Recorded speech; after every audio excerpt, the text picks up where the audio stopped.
Good day, everyone. Welcome back to the stream. How is everyone doing? Reap says, You are on top of that. You are on top of that, aren't you? Welcome, everyone. Glad you're here. Glad you're here. Hopefully, everyone is doing absolutely fantastic this evening or day, where it may be in this world.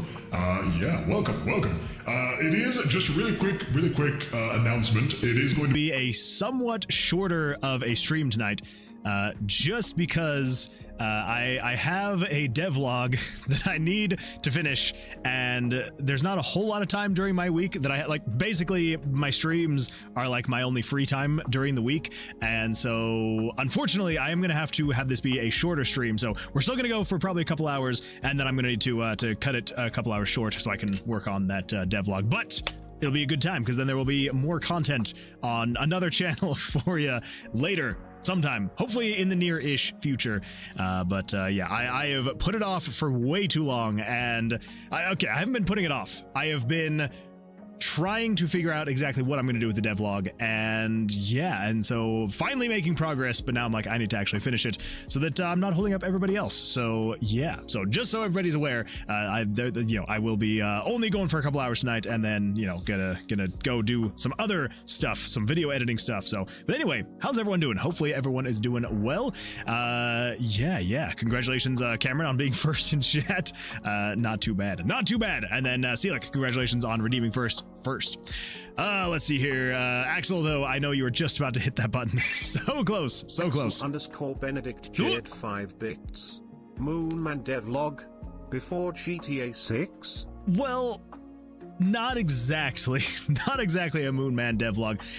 So it's for the collab that I am doing with Toasty and some Randev and Riggy and Tron and so many other people. There's going to be all sorts of people that are going to be a part of this. It is such a sizable collab. We actually have 2 teams, so good times. It's going to be a lot of fun. So actually, I'm just going to really quickly while we're here. I know that I've shared his channel before, but oh my goodness, what? Tomb of Vercilias. Congratulations! That is absolutely fantastic. Well done. Let me actually pull that up first instead. Then, holy, so I was not expecting that. That came out of the blue. Well, yeah, congratulations. Well done. Not bad. I just want to make sure. All right. Just making sure that you were not already in there and needed to throw you into the MVP/VIP section. But congratulations. Well done. That is a crazy amount of points. So I appreciate you watching for as much as you have to be able to earn that many points. So thank you, and congratulations. If you would like your name spelled differently at all in any way, if you want to like keep the same name but like have it, I don't know, different spelling or a different name, whatever it is you would like. Let me know. Bits. While SRD isn't here right now, how much do we need to bribe you for hints on what this new game's about? I mean, I don't think some Randev is going to be the person who would be the problem here. It would be if it got out to Toasty. That's where I feel like I would probably never be a part of a collab again. Lex says, so Celic has earned their way into the credits of the game. What? That's crazy, Celic. That's crazy. I see what you're trying to do there. That's like when Axel donates 5 bits and then makes the text-to-speech say that he donated like 700 quadrillion bits. I see through the lies. Okay, let me just pull up really quickly. So anyway, yeah, I know that I have shared his channel before, but for anyone who has not already, so Toasty Time is an absolutely fantastic content creator, does all sorts of crazy, amazing. Axel_Benedict Jade 5 bits. Yeah, like this one. Like this. Axel_Benedict just cheered 400. Exactly like this one. Septillion. Oh my goodness. Sextillion 695 quintillion 846 quadrillion 278 trillion 484 billion 626 million 272,858 bits. That is extremely generous of you. Thank you so much for all those bits. Have you guys seen that the reel where that dude was live with his kids and everyone is like, I think that they were doing like text to speech, basically just saying that they were donating hundreds of thousands, if not millions of dollars, and they're all going crazy because they think they're like becoming overnight millionaires. It's hilarious, but also sad at the same time. Because I think it's like during a TikTok live, and I'm pretty sure they get like an actual donation of like 20 cents. But then everybody in the chat it's like, and so it's then saying their messages, and it's saying they're like donating hundreds of thousands, if not millions of dollars, and they're like freaking out. It cracks me up every time I see it. It's hilarious, but also sad. Anyway, yeah, so Toasty Time. Toasty Time is the one that's putting on the collab, and so, yeah, so if you have not already subscribed to Toasty Time, I would highly recommend it, especially if you like RPG Maker content. Does absolutely fantastic RPG Maker content, if I could say that word.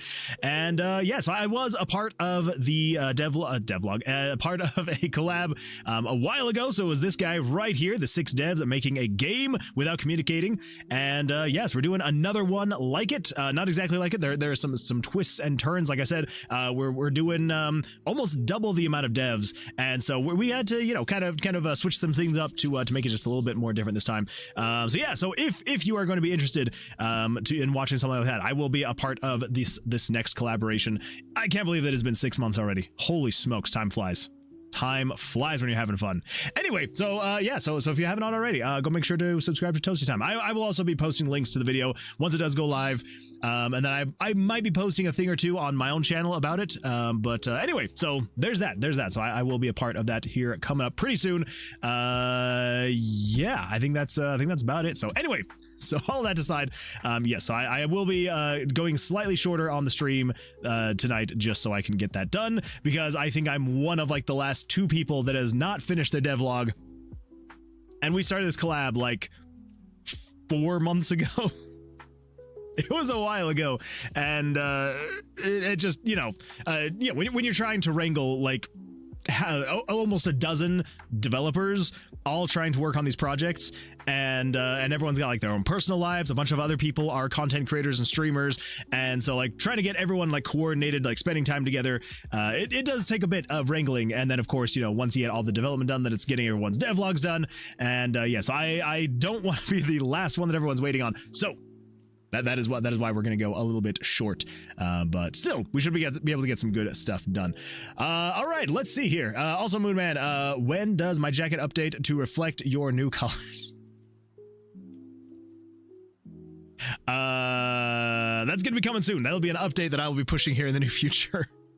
No, what that means is that you will be one of the original OG Moonwood Games merch owners of the blue and white. Yeah. I don't know. I'm still trying to decide if we're going to stick with the purple and the gold. I don't know. _Benedict cheered 5 bits. I have an idea to put me in this project. I just make 5 to 7 completely unique songs with no correlation. That would be funny, having to put hard rock into a very dramatic scenes. Just throw it in wherever we can. I do like this plan. I do like this plan. The projects, unfortunately, though, are done. But again, Axel, 100% on the next one, I am going to be pulling you in so that you can be doing some music, because I would absolutely love to have you a part of the project, and adding some music in there. So yes, 100%. Well, I may have blabbed too much, so who knows if I'm going to get invited to the next one. But if/when I am, you're going to be a part of it.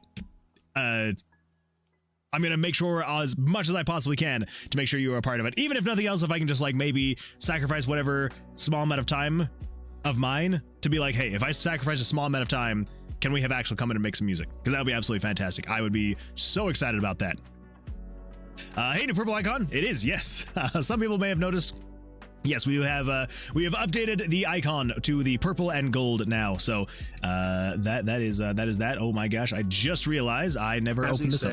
Axel _Benedict cheered -5 bits. I just stole your bits. Axel, you -5 bits. I'm gonna Axel, you're supposed to lock those things up so they cannot be stolen. Come on now. Come on now. That is funny though. I like that. Anyway, yeah, so I'm not sure if we're going to be sticking with the purple and gold. I kind of like the purple and gold. I feel like it works pretty well with this whole scene here. So I don't know. I figured I'd update the icon, the logos, and we'll just see what happens. I don't know. Time will tell.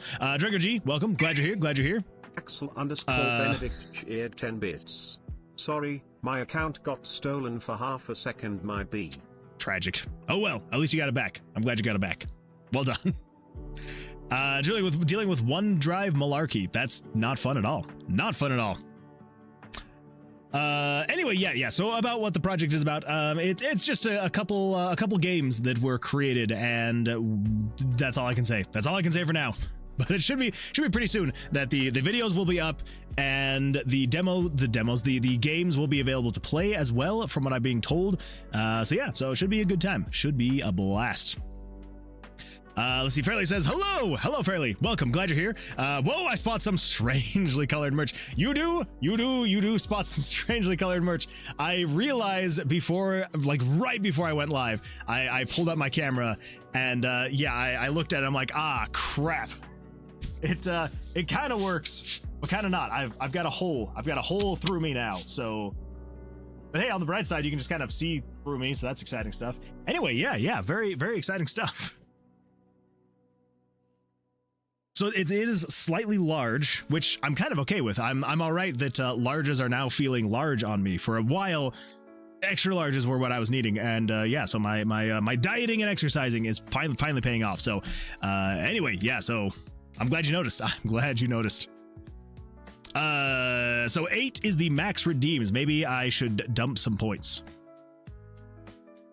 Wait, 8 is the max redeems. Cameron Reap wants Moonman to do 10 chest benders. I guess I kind of brought that on myself, didn't I? Loki, what do you mean the 8 is the max redeems? Cameron Reap wants what do you mean about that? Moonman to do 10 bicep curls. Claire Like Cat says, oh hey, tell Moonman to stand up.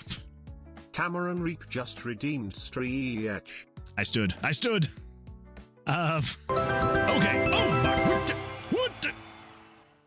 Cleric Like a Cat just turned their way into the credits of Tomb of Vercilias. It looks like you were not satisfied with some randev being above you. So there we go. We are now 8 and 8. Neck and neck again. With only Devious Oatmeal trailing closely behind. Not bad. Congratulations on the 8x name of the credits. Not bad at all. Says, Safe All X stole exactly $21.6 from Fairly Eye's wallet. Fairly, I'm so sorry. I'm so sorry to hear about your loss. There is a thief on the loose, and I can't do anything about them. Not at all. Let's see. Okay, all right. I'm just gonna try and see if I can get caught up. I don't know. Let's see. I think I actually bludgeoned some zillions of bits. What he's gonna do this time? Poorer than water. Exactly. Celic. No, I just don't have online pay. Oh, that's fair. Let's see, have an idea. Axel Benedict cheered. Just making sure I can cut up. He's cheered 50 bits. Celic is on a 3-stream streak. Celic, congratulations on the 3-stream streak. Thank you so much for streaking here in the stream. Everybody, if you're gonna streak anywhere, make sure to streak here in the stream. I appreciate that. How's the quality of the shirt? It is actually super comfy. I really like it. It is like very soft. Love the graphic. The graphic, I know you can't see it very well. I guess I could come in here and I could do a little bit of this and go to filters and then do a little bit of this. So there we go. So you can see my green screen now, but hey, on the right side, you can now see it. So yeah, so the graphic itself is not bad at all. I like the graphic. It feels good. Yeah, I like it. So yeah, if you are in the market for an absolutely fantastic shirt and would like to support Fairly and Jellyfields, make sure to go pick up a shirt, because it actually fits really well. I am actually I'm feeling confident the first time that I wash it. I feel like when I wash it for the first time, it's actually going to shrink just a tiny bit, is my assumption, because I feel like most clothing shrinks on the first wash or two, and I feel like it's actually going to shrink to be like the perfect size. So I'm excited to see what happens. I'll let you know what happens after I wash it for the first time. Oh, I didn't notice the new profile ad accenting. Yeah, it's pretty exciting stuff. All right, we got ourselves some bicep curls, some chest benders, and some stretches. So let's do that really quick. Let's crank the jams, and we will do that really quick. Here we go. Hooey. Get that chair out here. All right, we got 10 on the clock. Count it with me. Here we go. 1, 2, Day 4 Lek turned 3, Moonman into a PNG. 4. I'm a PNG. 5. I swear I'm doing it still. 6, 7, 8, 9, 10. Oof. This is not my fault. I did not choose for this to happen, but I swear I'm still doing them. See, like, I'm gonna turn from a PNG soon, and you're gonna see that I'm doing the chest benders. Here we go. 1, 2, 3, 4, 5, 6, 7, 8, 9, 10. Woo! See? I swear I was still doing them. That is not my fault. Not at all. Whew. Now let's do some stretch, everybody. Let's go to the right this time. Here we go.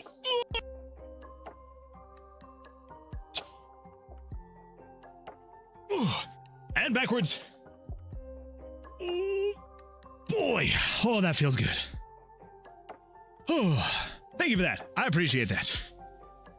The max that anyone has in credits is 8. Oh, that's right. That's right. That's true. It is just 8 as of right now. So it's not the limit. It's just the max that we have. We currently have some Randev and Click Like a Cat tied for first. Whew. Oh.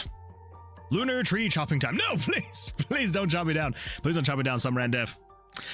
No, my lead. It happens. It happens. It's gotta happen. Hey, your game looked great. Oh, that's true. That's true. Just don't say too much. Don't say too much. It's still a surprise. But yeah, some Randev. Yeah, my wife and I, we watched the reaction to the game that my team made, and then yeah, we watched your game, and it's good times. It is good times. I can't say too much, so I can't say what I love about it. But just know, absolutely fantastic stuff. Oh, let's see here. Why I'm in the credits? Once I think I have redeemed at least twice.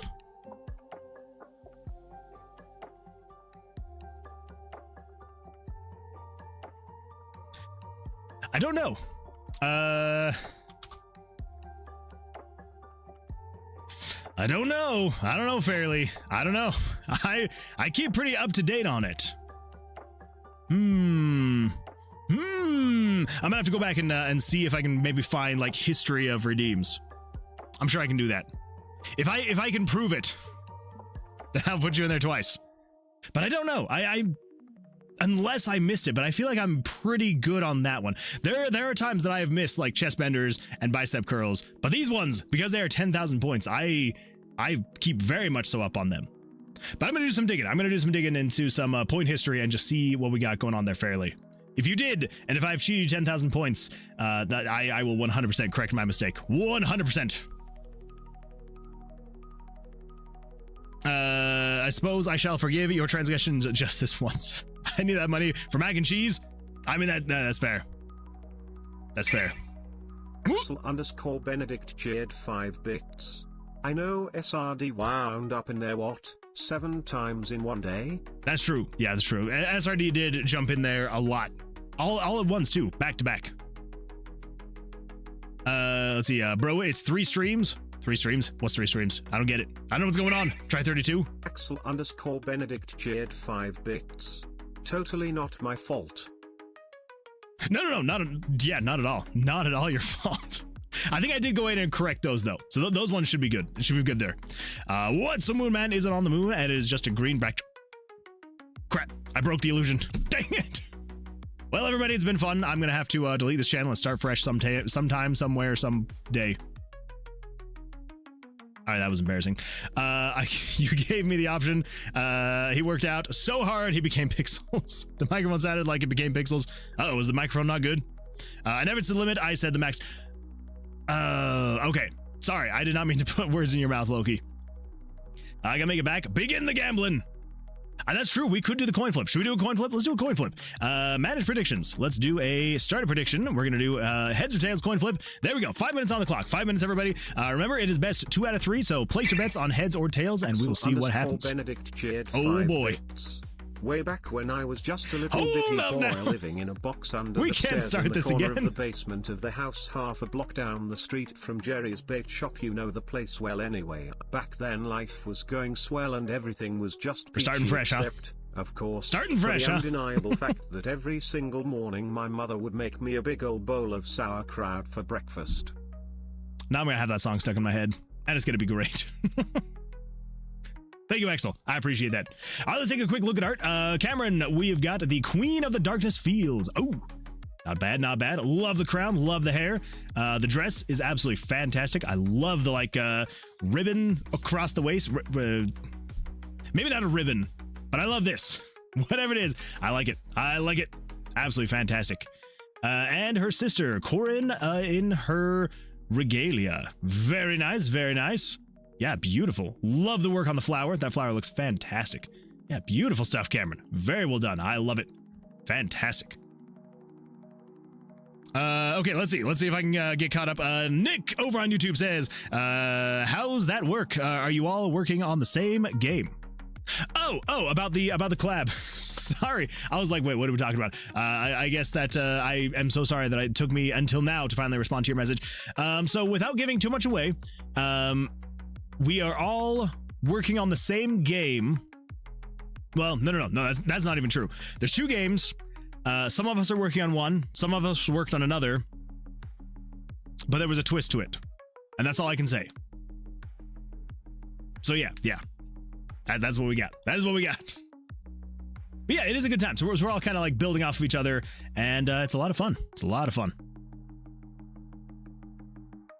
Okay, all right, let's see if we can get the finish getting caught up. Let's see, Fairly is currently on a 5-stream streak. Fairly, that is absolutely fantastic. Thank you so much for streaking here with 5-stream streak. Remember, everybody, if you're gonna streak anywhere, streak here in the stream. I appreciate that. Gamer mode. I knew it. Heads won 3 times in a row. That is true. Heads has gone crazy. But I'm telling you, it's not rigged. It is just the luck of the draw. That is just the flip of the coin. I don't control it. It does what it do. So we'll see what happens. Saved up 3k points before saying my first message for the surprise flex, but only remembered for getting that's true. It was a lot of refunding. Anywho, I shall match 5k points gamble. There we go. If anyone wants to do 5k, some Randev will match it. It is all still a 50-50 chance, regardless of the streak that head has. That is true. That's true. It is 50-50. You just never know. What's going to happen. All right, everybody. So let's jump into this, and then we're going to do the coin flip here in about 2 minutes. So last time we were working on getting bugs done, taken care of in the blackjack system, and I had told you that I was going to be working on it off stream between last stream and this stream, and I lied. I did not have time. I had 0 time to work on this since the last stream on Sunday, so I apologize, but that just means that we get to go through this together as a team, as a group of friends, as family. And it's gonna be great. All right, Fairly says it's a 50-50 chance, but chances are fake, and 50% is 2.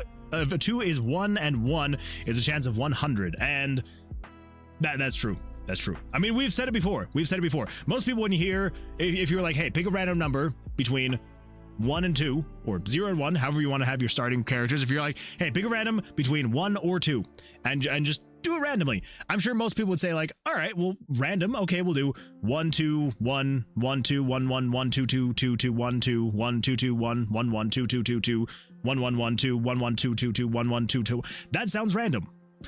Not to a computer. A computer randomly choosing between 1 and 2 could literally be 1 1 1 1 1 1 1 1 1 1 1 1 1 1 1 1 1 1 1 2 1 1 1 1 1 2 2 2 2 2 2 2 2 2 2 2 1 1 1 1 1 1 1 1 1 1 1 1 1 1 1. In our brains, that doesn't seem random. We're like, what? There's so many of the same. That's not random. But that's random. It's picking randomly between 1 and 2, and it just so happens to pick 1 500 times in a row. It's still random to the computer. So, you know, it is life. That is life. Ooh, I almost dropped my water.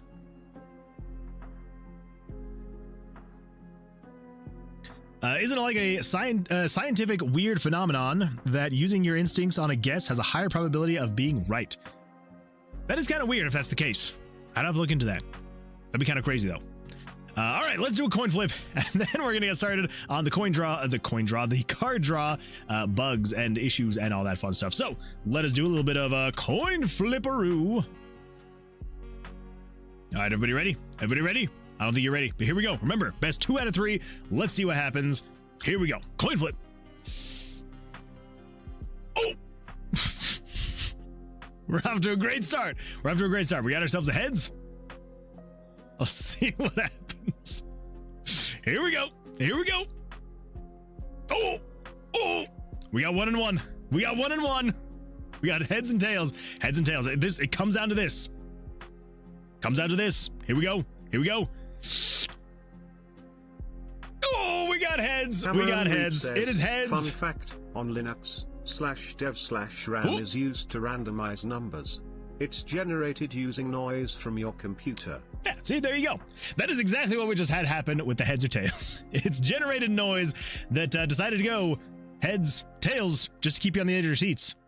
And then heads. Congratulations if you picked heads. Well done. If you picked tails, I am so sorry. _Benedict cheered 5 bits. I'm gonna scream. Oh my gosh. Axel, just do not ever switch off of tails. So I'm going to tell you this now. As soon as you decide to switch off of tails, as that one time you're going to say, you know what? I'm going heads. I'm going heads. It's going to be great.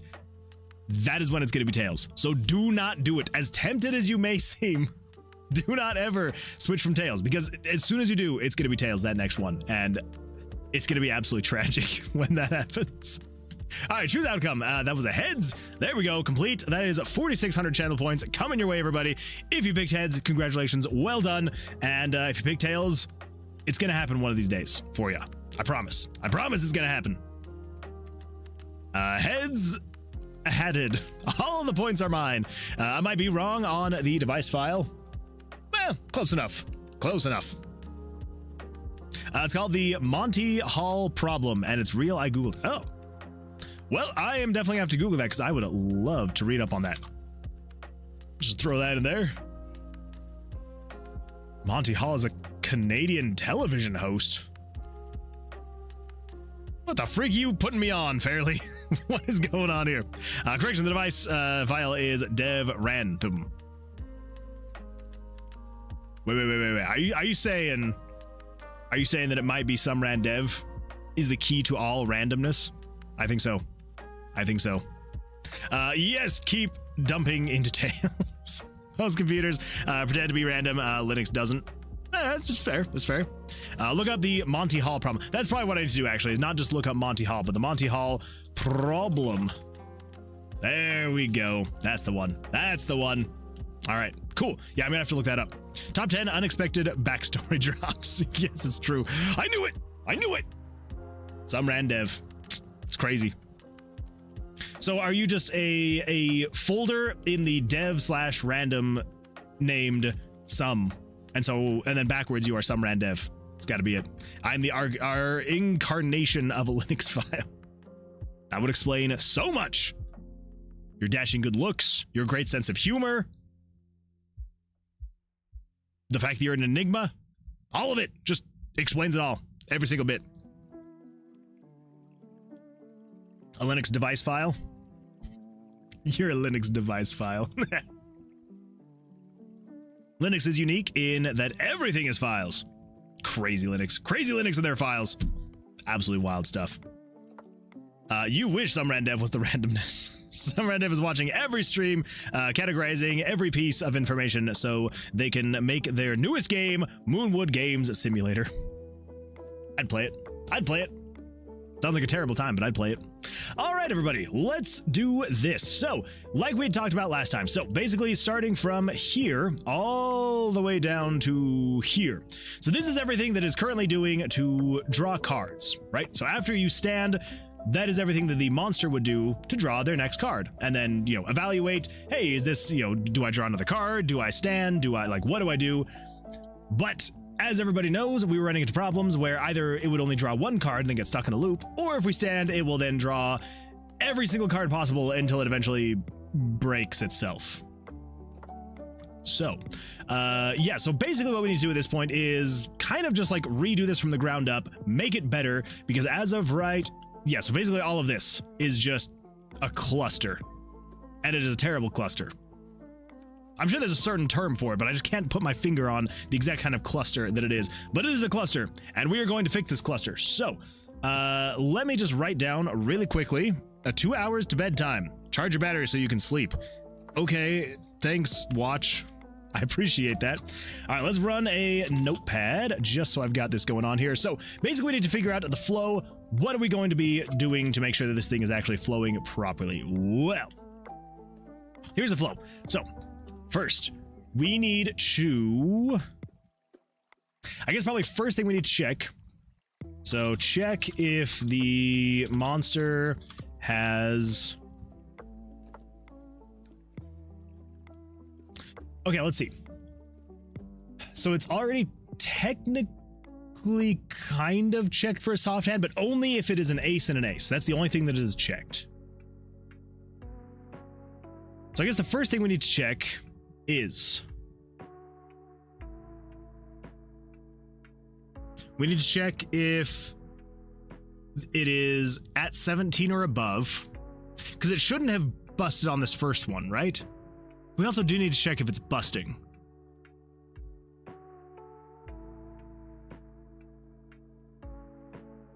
So I guess really ultimately, this kind of check is what we need to do as of right now. A cluster frick? Exactly. A spaghetti cluster? Pretty close. Pretty close. How does disk space work since dev has your hard drive so it will report as no space free?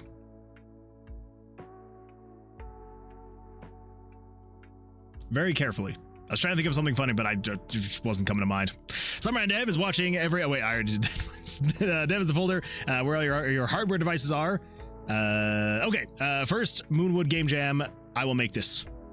I need to do that still, don't I? Should we do like a spring jam? A spring moon jam. A spring wood jam. A wooden spring jam. I'm gonna have to think about that, because I think that'd be a lot of fun. It would be a blast. Maybe we'll do something in the springtime. I do enjoy spring, so it could be a good time. Okay, so the big wood jam. There we go. The big wood jam. The massive wood jam. We'll figure it out. We'll figure out a fun theme. It's more how it interfaces. Look up in inodes for more on how Linux stores files. Yeah, Quaz, I do that. I'm not gonna do it, but you can. Because I'm not smart enough. Axel_Benedict cheered 5 bits. The morning wood jam. There we go. There we go. The morning wood jam. The inordinately large and dense wood jam. Oh my gosh. There's a lot of good ideas. There's a lot of good ideas. We'll get it figured out. It's gonna be a good time. Yeah, I think it will be actually a lot of fun to do a game jam of some way, shape, or form. I think it'd be a blast. So yeah, I'm gonna have to think about that. It'd be a lot of fun. I would not mind doing that in a couple months, actually. Let's make it happen. Let's make it happen. Okay, so at this point, the monster has drawn 2 cards, but I think we want to do this. Do we want to do this before the loop? No, I think the way we have it currently is the way we want to do this. So what we need to check.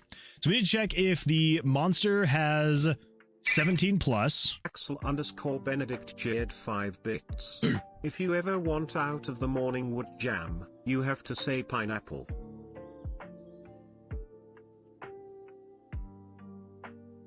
Duly noted. Duly noted.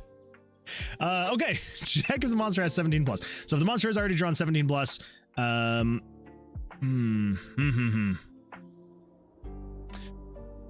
we could allow the monster to do their soft hand thing. Should we allow that?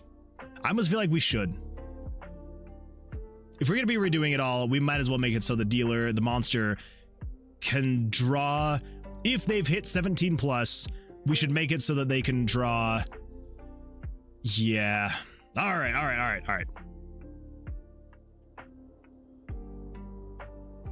Yeah, let's do that. Okay. So check if the monster has 17 plus. We also need to check if monster is higher than player. We also actually want to do greater than or equal to player. Yeah. What was the other one? So it's if it's greater than or equal to 17, or if the monster's draw is greater than or equal to the player's draw, or if 156 is true. What is 156? 156 is player blackjack. Okay. Or if 64 is true. 64 is monster blackjack. Oh. Okay.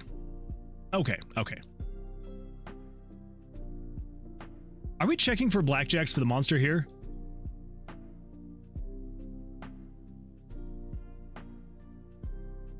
Monster blackjack.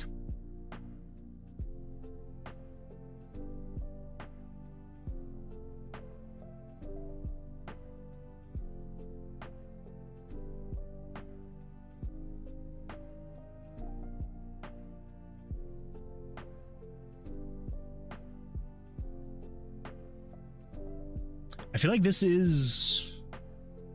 So if the monster cards drawn is equal to 2, and if number game variables dot 1215 dot slice minus 2,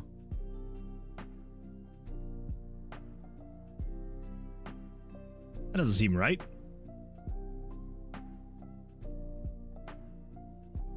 Do I have this incorrect? Slice 6. So wait, what is this doing then? 1215. 1215.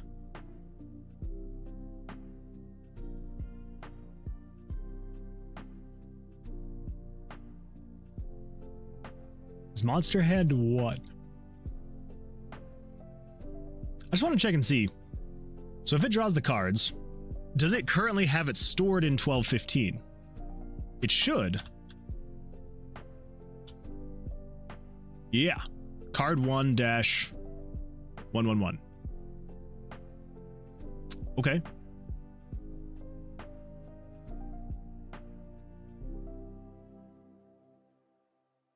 So we want to say...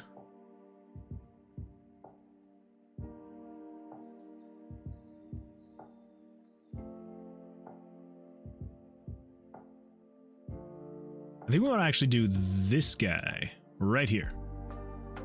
Minus the system part. Let's just grab this whole thing right here. There we go. Okay, so basically we just want to say if number...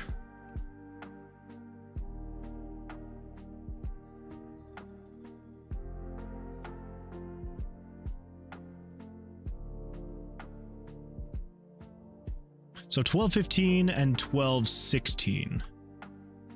So what we want to say is we want to say if number game variables dot value 1215, the 1215 dot slice 6, so it should cut off CARD 1 dash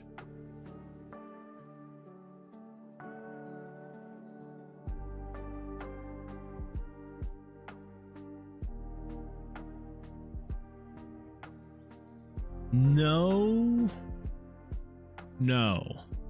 Yeah, we need to refactor this. Okay, so dang it.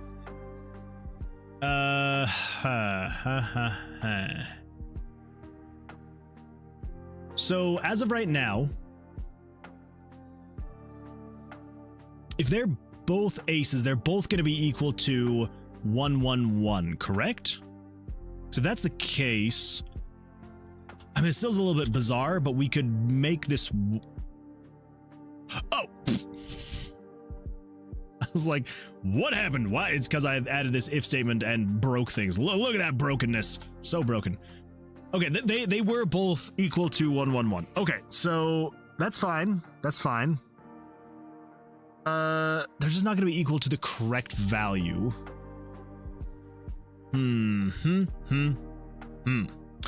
Diva Zombie says, huzzah!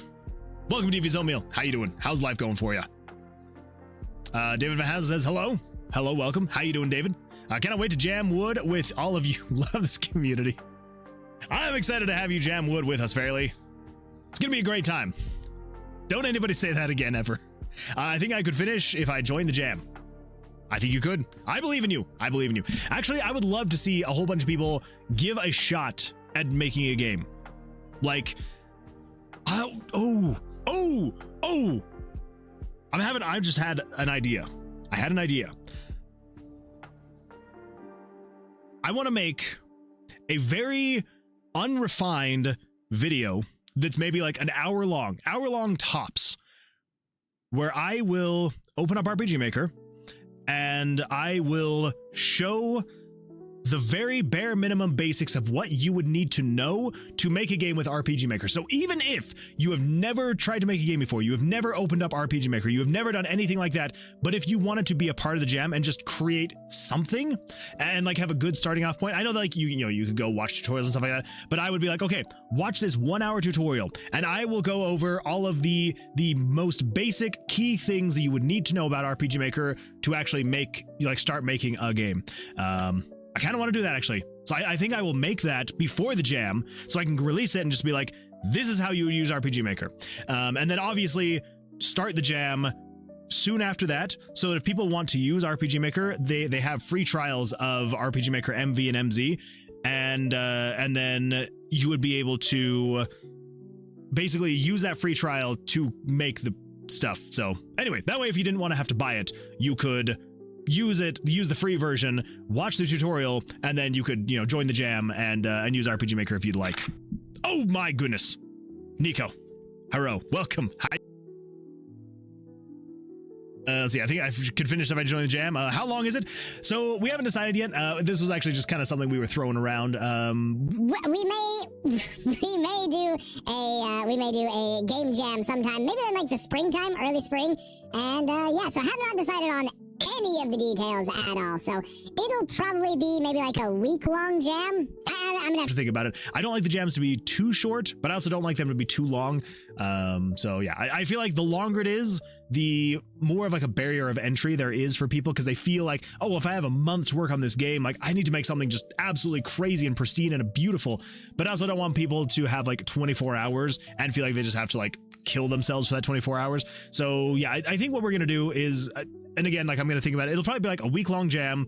It's gonna be open to any engine that you want to use. There's not gonna be a restriction to RPG Maker, so whatever engine you want to use, 100% absolutely able to use that. I may also even include, if you wanted to do some kind of like, if you wanted to use PowerPoint or Excel or something like that to make a game, you could 100% do that. Maybe even doing like a physical thing, like just be like, hey, if you want to make like a tabletop game and like somehow provide me the files. So I don't know. We'll see. I'll get all the details. I'll figure it out. But in probably the next few months, I will probably announce something.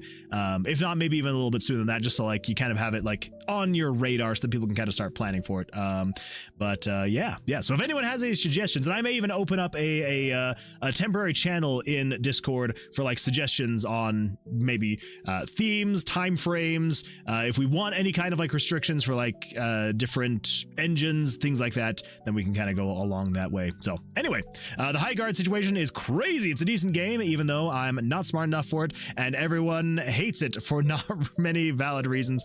I don't know. From what I've seen, it looks pretty bad. Like, optimization seems horrible, and it seems extremely boring. It seems like if they... So basically, here's what I'm gonna say. No game is irredeemable. Hello Games proved that. No Man's Sky was an absolute dumpster fire when they released. Terrible, absolute garbage. I'm pretty sure that it was overwhelmingly negative when it first released because it was just so bad. It got pulled from the PlayStation Store. It was terrible, absolute garbage. But instead of just like giving up and being like, oh well, people hate it, sorry, we're gonna shut this thing down, Hello Games just put their head down. They focused. Everyone kept, going on and on and on social media. News stories were popping up. Like everyone's like, this is absolute garbage. It's horrible. And they just put their head down and they pushed out update after update after update after update. And it is now like one of the best space sims out there. Like it is immaculate and amazing what they've done for it. So no game is irredeemable at all. So I'm going to say that. I think that they have a good framework for what they are going for. I think it looks like it could be a lot of fun. Like the graphics look decent. I personally did not realize it was only gonna be a 3v3 shooter. I thought it was gonna be like a something bigger, 12v12 or something, maybe. But yeah, 3v3 on map sizes. Like yeah, all the gameplay that I've seen, it looks choppy. It looks like there's something there that could be absolute fire. They just need to keep their heads down, develop it more. push out updates, and I think they actually could turn it around. But yeah, I don't know. Again, like it definitely is something that like it got hyped up too much. It would be like if Tomb of Vercilias somehow got a spot at the Game Awards, or not the Game Awards, the whatever freaking place it was that they got that spot. Was it the Game Awards? It wasn't the Game Awards. Whatever it was, it would be like if Tomb of Vercilias got a spot like that. Would that be absolutely nuts and wild to get that kind of advertisement out for the game? Abso-freaking-lutely. Would it put it up on a pedestal that I would never be able to match in a million years? 100%. And I feel like that's kind of what happened in this game, is I feel like it was something that was just not quite where the masses were going to want it to be. It could be an absolutely fantastic niche game, you know, where you've got a few thousand people playing, and then maybe every now and then, you know, if they have a big update, maybe a few more people like that. But I don't think it was the kind of game that should have had hundreds of thousands, if not millions of eyes on it, with 100,000 plus people playing it. It just doesn't seem like it was that kind of a game, you know? So I feel like it honestly was kind of like a worse thing that I got that kind of advertising. Maybe I'm wrong. But that's kind of what I feel like is it looks like the kind of game that if you were just have found it and it's a free to play game and you just had, you're like, hey, I've got a bunch of buddies, we want to play, we're going to play 3v3 together. It would be a lot of fun. I feel like that could be a good way to go.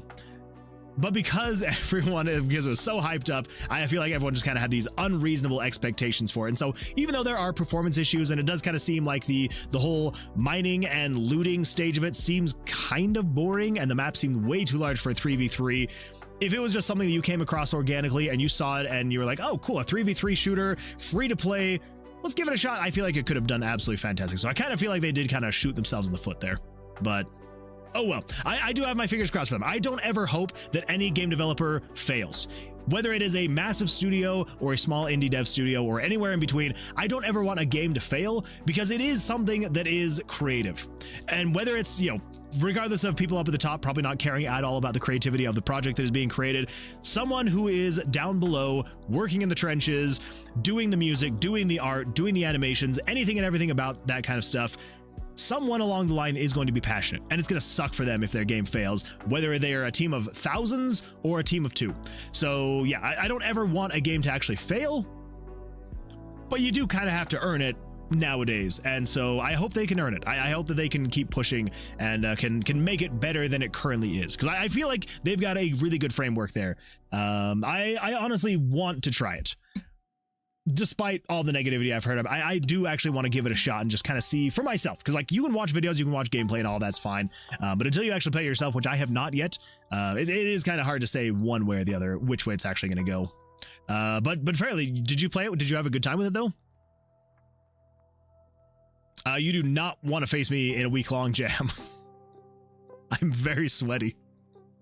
I could see that some red dev. I could see that. Personally a fan of 1 to 2 week-long jams.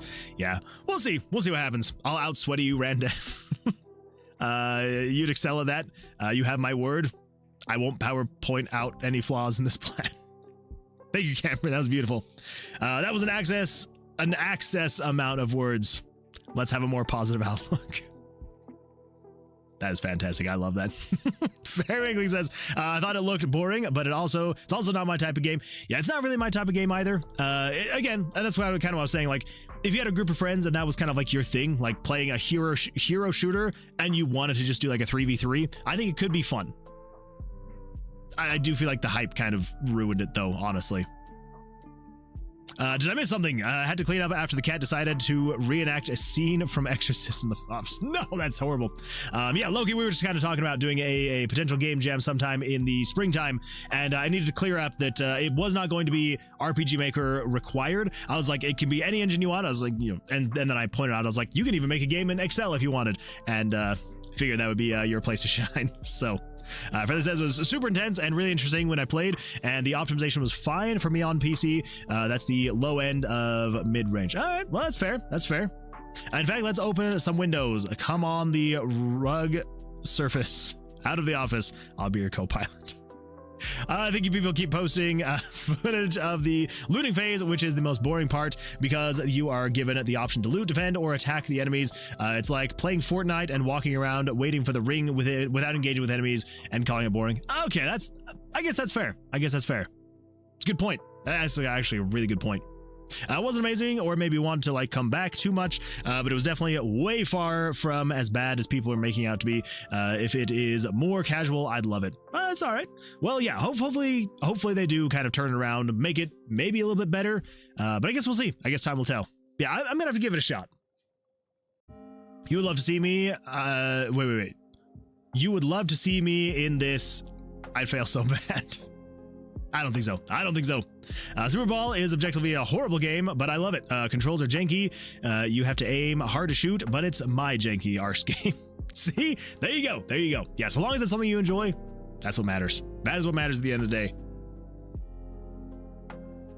Okay. What do we got here?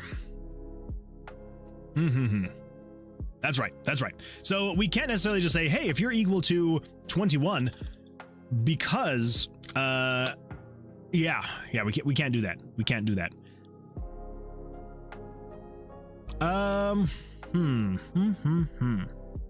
What can we do? I guess we need to have two different conditions. So we basically just need to say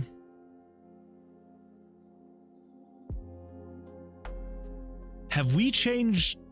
Okay, actually, this is a good thing right here, actually. So let's just say if you are, so instead of being 1141, if you are 1151 and you are 1153, I just want to see if we do a jack and a king, what string is stored in the variables? Dang it! What the? Wait, why? Did I do something in here? Because this is the actual stand.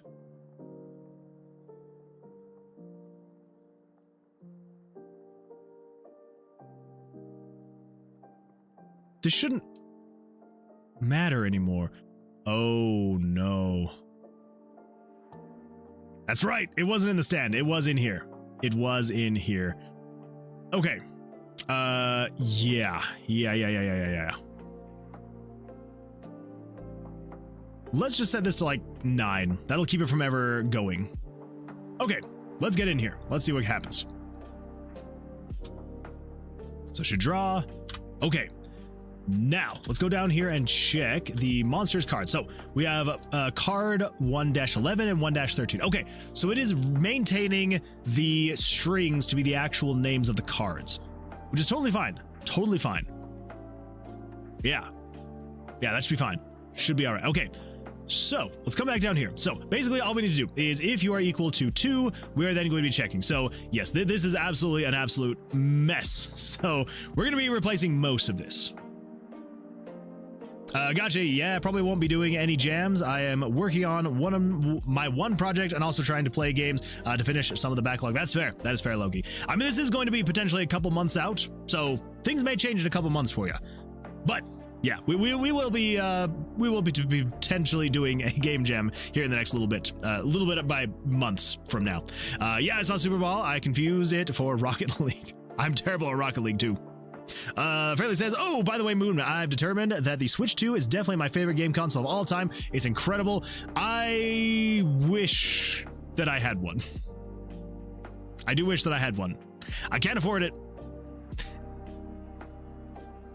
And I don't know. I feel like Nintendo's been doing some shady stuff and it makes it difficult to want to give them more money. I'll probably still get one day because they do look amazing. I'll have to live vicariously through you for now. First if statement. I see it. Ignore that. No, you're good. You did see it. You did see it, and you are 100% correct. Yeah, it definitely is not a good if statement right here. This is something that we do need to replace. I just needed to remember what was actually being saved in the string, in the variable as a string, so that I knew what to be referencing to be able to then check and see. Because again, it's weird stuff because we can't necessarily. Cameron Reek just redeemed stretch. We got some stretching. Yeah, because we can't necessarily convert it to a number because the Jack, the Queen, and the King. Yeah, because it's an upside down card, so the first card does not have any value. And then the strings themselves Axel are all over the place. Benedict wants Moonman Oh, to do boy. 10 bicep curls. Sounds like I gotta get up. Axel _ Benedict wants Moonman to do 10 chest All right, we can do that. Let's see, too late, Randev. I've taken a picture and plastered it all over the socials. You've been exposed, some Randev. You have been exposed all over social. Plays like real life too. I mean, this project is technically 3 games, each one playing a bit different, but all in the same vein. That's fair. That's fair.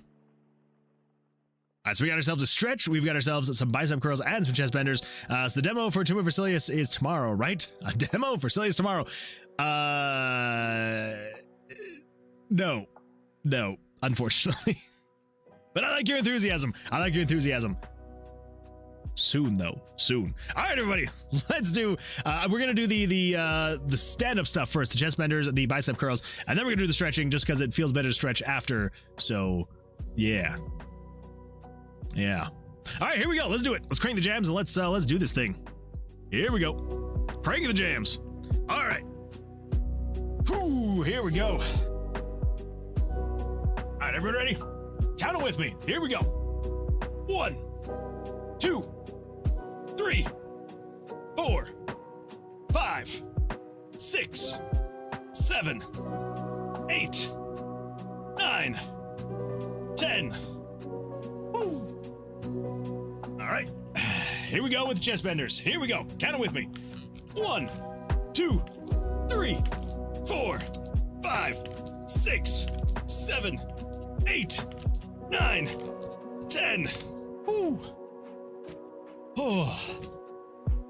And now. Oh, let's go to the left first. Here we go. And then to the right. And backwards.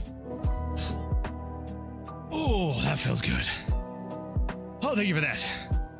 Oh, I gotta pull the shirt down. Oh, and uncrank the jams. The jams have been uncranked. Thank you for that. I appreciate that. Thank you. Okay, by the way,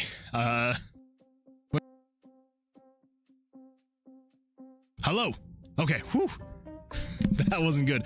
I touched my mic and it sent a shock and my OBS flickered and did weird things. I hope we're still streaming. Okay, everything seems good. That was crazy. Okay. Let's see here. I got that bike and it's nice. Wait, which bike? What bike are we talking about, Draco? Which one are we talking about? Friend that says, I'm curious, how much playtesting of the game have you done yourself for stuff like balancing and game flow? Not a whole lot yet. Yeah, that's still a major one we need to do. I'm not sure exactly how much balancing we're going to be doing before the demo launches. I feel like balancing is mostly going to come into play after. Maybe that's a bad idea. I don't know. We're gonna see what happens. There's definitely a lot of balancing that needs to happen, though. 100%, absolutely a lot of balancing. Okay, let's see here. Let us see. So here's what we need to do. We don't need to convert this to a number. So we need to say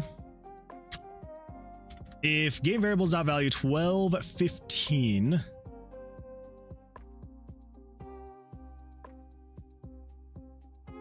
Is equal to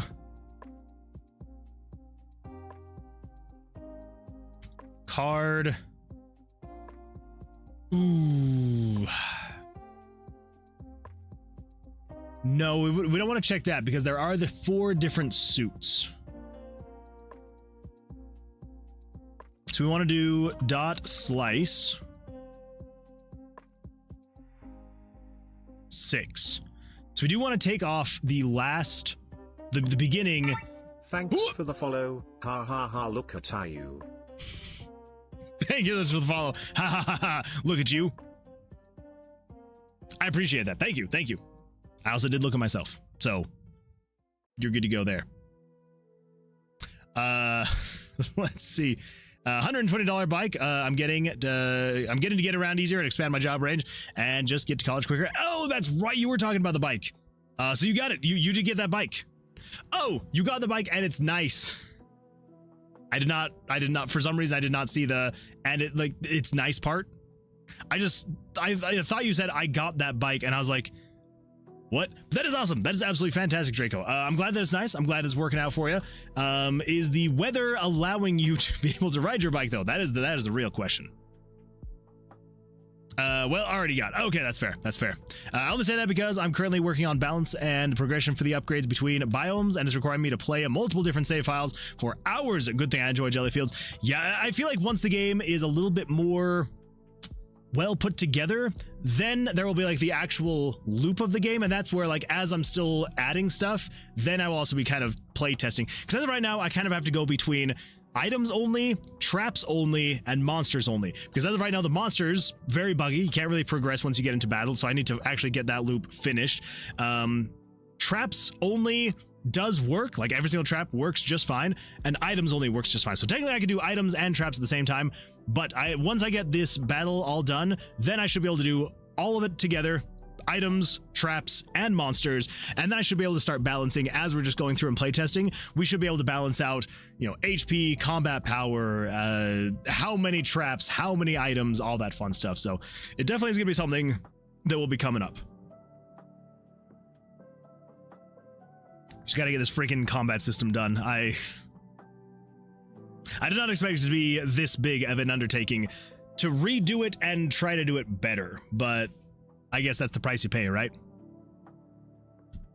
Not gonna say you missed a message, but I think you might have skimmed something.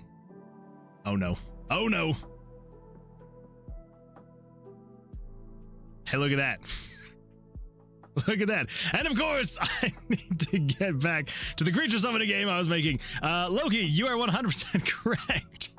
You do need to get back to that game. I was just saving that message for a better time.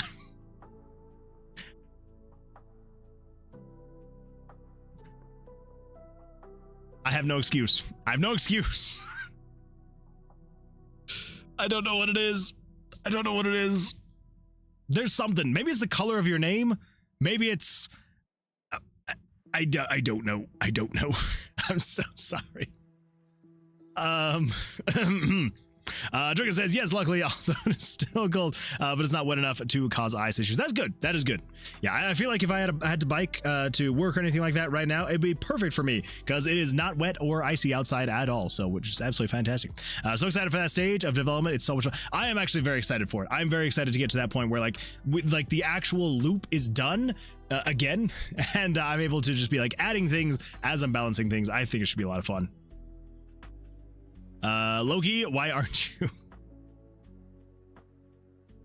I don't know. I don't know what it is about the messages, Loki. I honestly do not know.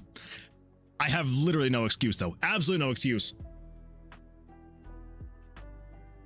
Okay, let's see. So game variables not value, 1215.slice6. So that should cut out CARD, the suit, and then the dash.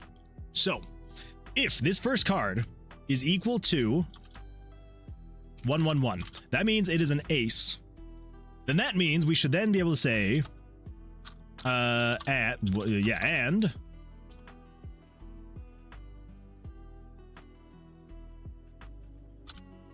we're just gonna say if game variables 1216.slice6 is equal to 10, or, and then basically from here on out, we can then copy this. And so we basically just want to say if you are an ace, and if you then have... Wait. This might work. I don't know if this will work, but this might work. So if we go... I'm trying to remember how includes works. Includes. Where's includes? You. I believe it's basically something like this.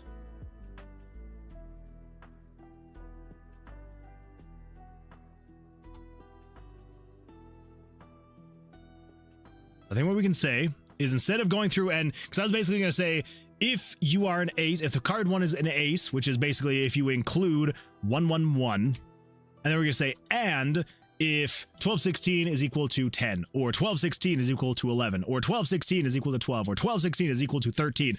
which was going to be extremely inefficient. But I think what we can do instead is we can say,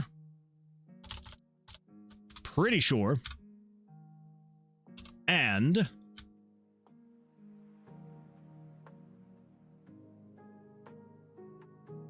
card 1-10.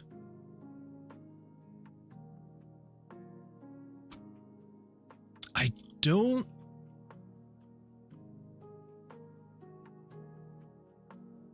Actually, pretty sure, I may be very wrong on this, but pretty sure if I were to do this, so if we do 10, 11, 12, and someone who knows JavaScript may be able to correct me if I'm doing this incorrectly, but I think what I can do is I can say 10, 11, 12, 13, and then dot include. So basically, if the string includes 10, 11, 12, or 13, so basically a 10, a jack, a queen, or a king, and then we can say, okay, so we need that, and then we can just say, nope, game variables dot value 1216 dot slice 6, right? There we go. So I should be saying if the string of that variable slice 6, so taking off card number dash and then includes, so long as that sliced portion includes either 10, 11, 12, or 13, which is a 10, jack, queen, or king, then we can do the thing. Let's do some testing. Let's do some testing and see what happens. So right in here, we're then going to flash the screen just to see what happens. Just to see what happens. Okay. I'm sure it's going to throw up some error. Actually, let's just double check and make sure all of our syntax is correct. So open, close, slice, okay. And then so we have 1, 2, 3, 2, 3, 2, 1, 0. Okay, all right. So our syntax should be correct. I just wanted to make sure of that. Also, let's just make sure. So 1151. 1151 is... Okay, so let's make this a 1154. So you are 1154. So the first card is going to be an ace. And then the second card, we want you to be a 10 first. So 1150. Let's just check the 10. So basically what we're doing here is we're getting a... We're testing blackjacks. So if the monster draws an ace and a 10 value card. So an ace and a 10 would be a blackjack. So let's come over here. It should flash. Oh. That means that is working. That means that is working. Oh my goodness, that is way more efficient. Holy smokes, that is so much better. Okay, so now if we were to change this one from 1150 to 1151, so that should make the second card now a jack, which is still again a 10 valued card. We should still get a flash of the screen, which we do.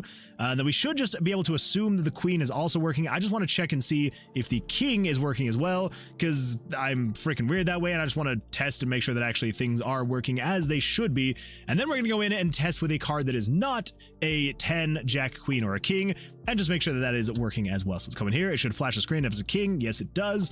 Okay, now let's come over here and let's change this to be, okay, so that should be a king. So this is an ace. This should be a 2. So this should be an ace and a 2, which is not a blackjack, just in case you're wondering. So this should not flash the screen white. It should not flash it. Let's see what happens.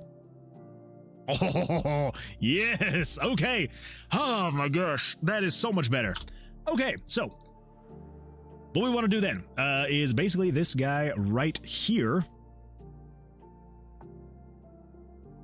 I was going to create another conditional branch, but I think what we can / want to do is we can just say or. So let's throw all of this into parentheses. We're going to come over here to the or, copy that, paste that. And okay, so this first one is just basically if 1215 is equal to 111, and 10, 11, 12, 13 included in game variables 12, 16 with dot slice. What we're going to do is basically just reverse those. So it's now if 12, 16 is equal to 111. So if the second card is an ace, and then the first card is either a 10, jack, queen, or king, we're just going to say 15, 12, 15, because that is the first card. There we go. So if either of the combinations, so if the first card is an ace, then if the second card is either a 10, jack, queen, or king, or vice versa, if the first card is a 10, jack, queen, or king, and the second card is an ace, then it is a blackjack. Yeah. Okay. 1215 dot slice -2 is equal to 11. I don't think we need these. I don't think we need these. So let's get rid of those. Yeah. Okay. Now, I think what we can do, we're just going to kind of let that play out. We'll just see what happens. Turn on player bus, and then what if we exit event processing here? I think that's what we want to do. Pretty sure. Pretty sure. So that should make it so that if the player gets a blackjack, we should be good to go. Let's come over here. It should get a blackjack. Ah, crap. All right, that's fine. That's all right. Let's go in and check this here real quick.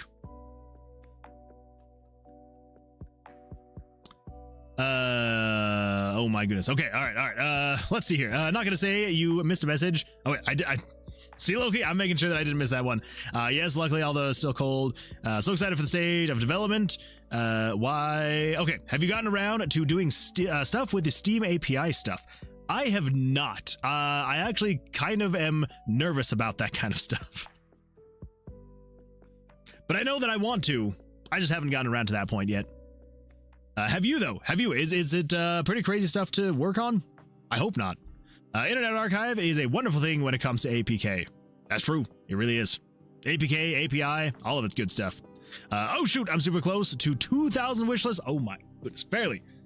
That is super awesome. That is absolutely amazing. How close is close? Because you may get a few more wish lists coming in here. Okay, not quite 20, but I'm gonna be wearing this tomorrow at work, and so I'm hoping that I'll be able to chat with some people about this and get a few more wish lists your way. So hopefully you should get at least a few tomorrow. I've got quite a few gamers where I work, and so hopefully a few people will wish list it. Yeah, hopefully, fingers crossed. PSN profiles, Loki Trickster. Oh, what do we got here? What do we got here? Oh my goodness. Whew. 65 games completed. 31.61% completion rate. Oh my gosh. That is wild. That is wild. I like that, Loki. See? Look at you. Look at you. Moving along at a brisk pace. It's not bad. You did Twitch API stuff, which is way easier. You got this. Wait. Oh, okay, harder. I was like, if it's easier, why do I have this? But that would make sense. If it's more difficult to do Twitch API stuff than it is to do Steam API stuff, then I feel a little bit more confident. Just a little bit. I definitely am going to have to look into it, though. I think it'd be a lot of fun. Yeah, 1980, OMG, that'd be so cool. You're too king. I am king and kind. Thank you, Fairly. Yeah, I'm hoping. Fingers crossed. Yeah, because I do tend to make the rounds quite a bit, because even though I am IT manager, I am also the sole IT person at this company, and so for any service desk ticket, I also get to go fix people's computers, and so maybe I'll go around and people see the shirt, and they'll just be like, what is that? And I'll be like, well, let me tell you, an absolutely fantastic cozy game. You should 100% wishlist on Steam. You should check out the rare trophy section. Oh, let's go take a look at the rare trophy section. Which one are the rares? Is this the rares? I don't know. I don't know. I don't know how to navigate this thing. Trophy log. Rarity. Ultra rare? I'm assuming ultra rare. Oh, Got ourselves some Sonic. Ultra rare. I'm assuming this is only 3.34% of people have gotten this. Earn every star in Team Adventure Mode at Chapter 4. Spend 5,000 credits. Earn every star in Team Adventure Mode Chapter 5, Chapter 3, Chapter 2.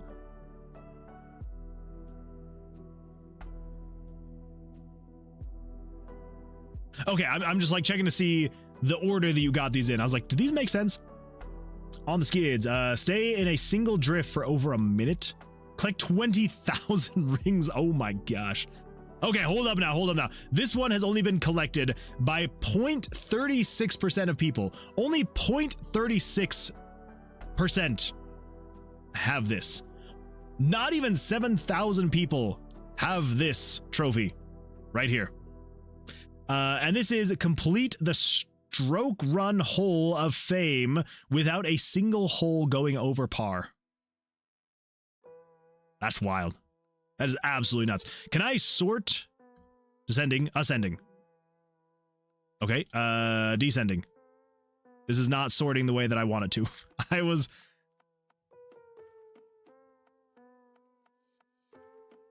Yeah, this is not sorting at all like I was hoping. That's okay. That's all right. That's fine.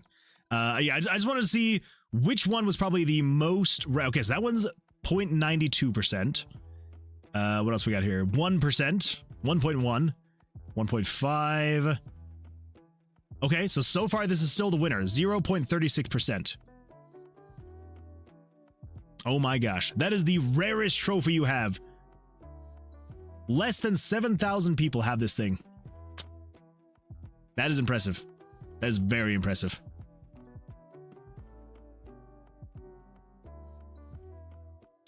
Let's see here. Steamworks has an easy manager object for Unity, and I've used it. I've used it to get the demo working, and I've done achievements. Nice.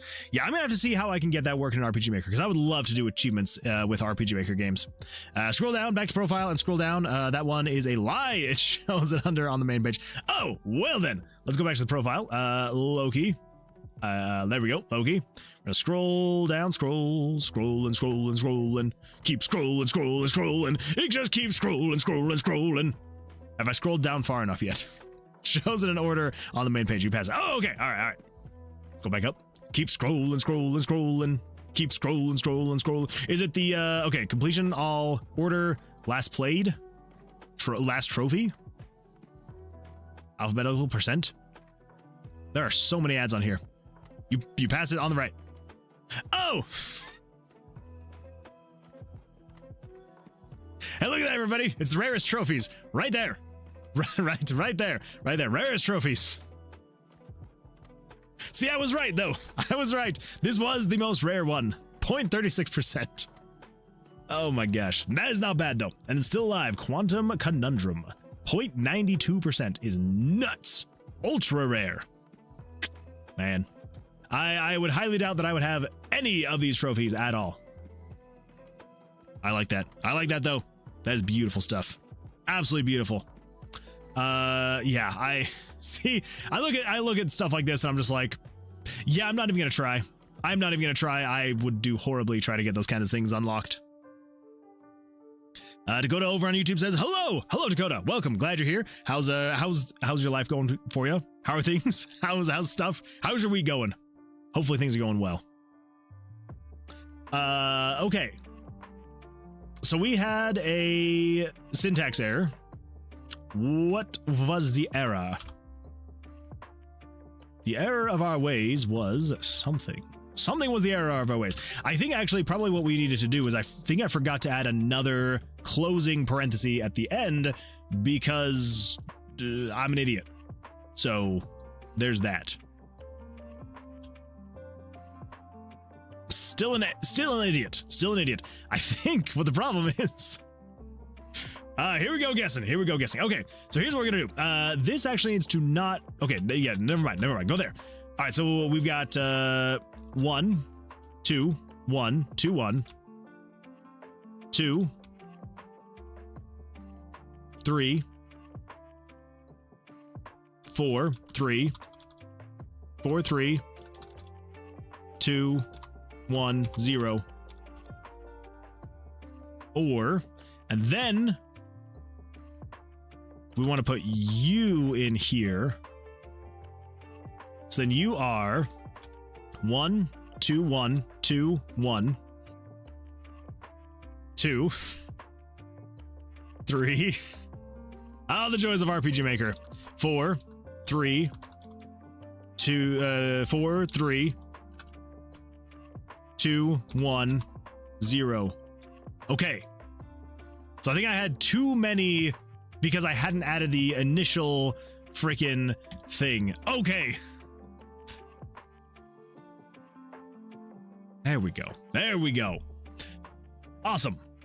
So that should be that. Now, let's come in here and let's just give ourselves a blackjack, or give the monster a blackjack. So the monster should have, let's do a 1154 and 1153. So you're 1153 and you're 1154. So that should be a blackjack, which would basically just mean it is going to do this thing.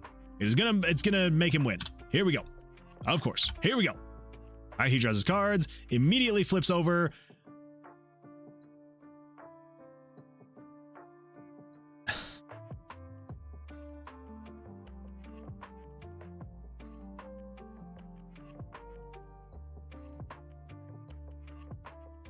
We're getting close. We're getting close. I would love to see what your PSN profile is if you have a PSN account. I have an account. I don't have a PlayStation though. I have a PlayStation. I have a PlayStation 3 and I have not used it in a very long time. Yeah, I used to be a little bit more into console gaming. Into console gaming, and yeah, it kind of dropped off, unfortunately. So it's basically all just PC gaming at this point for me. Yeah, I don't, I'm sure that I have the username and password saved somewhere. I have not logged in like probably over a decade to my PSN account. I'll have to see if I can get logged in at some point, and then maybe I can share that at some point. You can see how very little I have, because I mean, mostly I just don't have many games on PlayStation anyway, but I also have probably little to no achievements on PlayStation. Meanwhile, retroachievements.org/user/see replays progress. Playing a cinnamon roll pinball game and a dodgeball game. Oh, what do we got? What do we got here for retroachievements.org? Oh, cinnamon ball, Kuru Sweets Paradise, and Penguin Wars. I like it. 2 played, 2 unfinished. Come on, you're currently at 100% unfinished. You gotta work on that. I want to see the mastered. I want to see the mastered in here. All right, let's make it happen. Let's make it happen. I believe in you. I believe in you. You can do it. You can do it. Okay, so what is happening here? So if you get the blackjack, so it does this whole thing, and then it turns on player bust.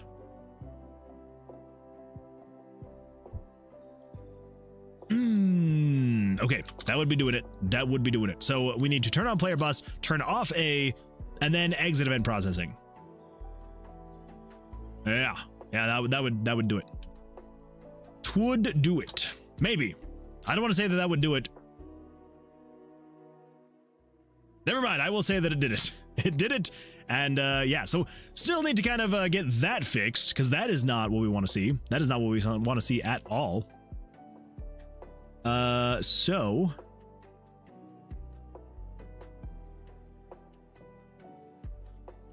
this guy right here, this is 1215.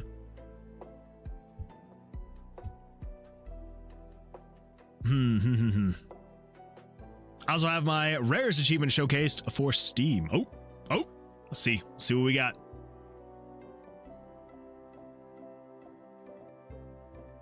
Oh, holy smokes. 5,060 achievements, 83 perfect games, 35% average game completion rate. That is nuts. Holy smokes. The badge collector. Total badge. Wait. So if your rarest achievement featured. All right, so which one? Okay, so rarest achievement showcase. 1% of players have this. The Cloudpunk.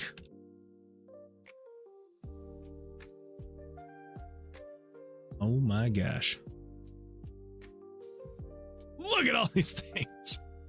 The assembly, 1%, 1%, 2%, 2%, 2%. Holy freaking crap. That is wild. That is absolutely wild. I like it. Ugh, excuse me. I like it. Dakota says, good. I know not to do, I know not to get into plugin, basically plugin hell, but I thought I downloaded one or two from a video and go along with it just to see if it operates. Doesn't look too complicated. If I wanted to do something like that, I found it on my own, but it's good help. I found a plugin for day and night cycles, also other parts of the plugin where it comes to days, months, and whatnot, with how to make an emerald clock with other plugins. Not bad. Yeah, that's kind of it's kind of the good and bad of plugins with RPG Maker is some of them are just absolutely wild and off the wall, and you do have to have like full multi-hour long tutorials on how to actually get those things working. The other bad to them is if you are getting plugins that are just completely overriding so many parts of your game, you're going to run into some issues, especially if you have multiple that are doing a whole lot of crazy things. Because as soon as there's any overlap at all, it can cause so many unwanted bugs and so many predicted bugs. Not good at all. So yeah, hopefully you can get them all working and you know, functioning as you would want them to.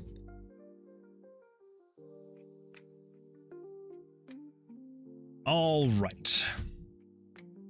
So this is the variable right here. Yes.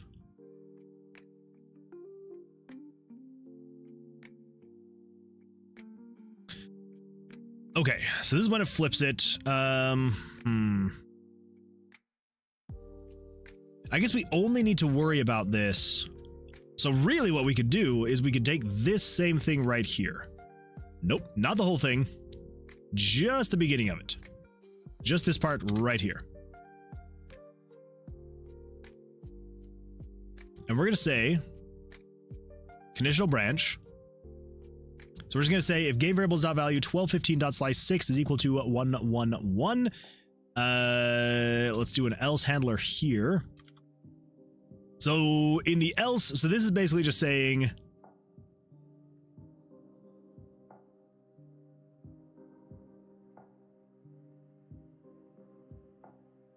no.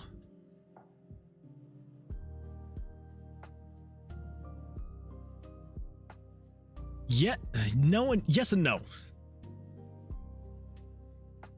So because it could then be, so basically we're just saying if you are the ace, so if the bottom card that just flipped over was the ace, then what we want to do is say control variables 82 plus 10. Okay. Else, we're then wanting to say take that value, slice it, and add it. But we haven't gone through and reduced that value. This is what it then does. Okay. Okay. So if we have this after then that should be okay. So basically just saying, if you're an ace, then just add 10 to it, do that thing. If not... Wait, no.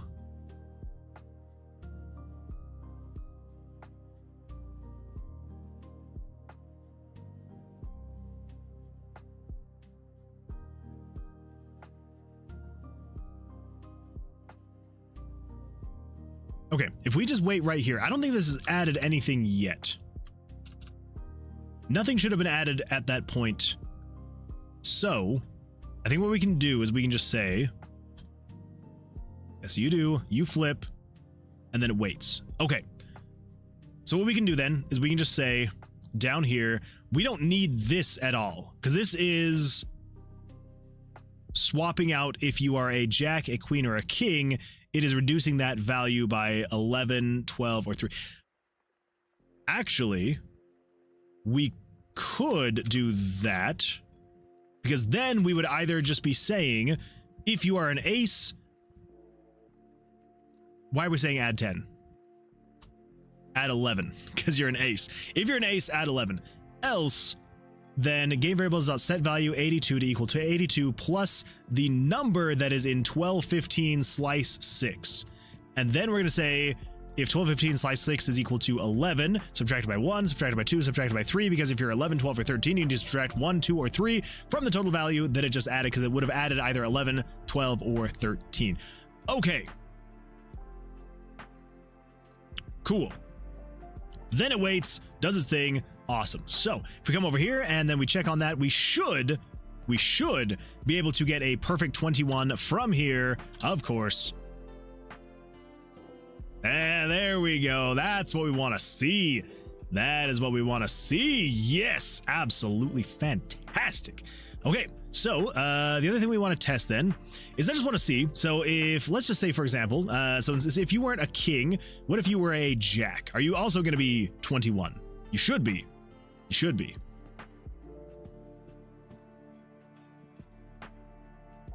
As you are. Fantastic. Awesome. I love to see it. Now,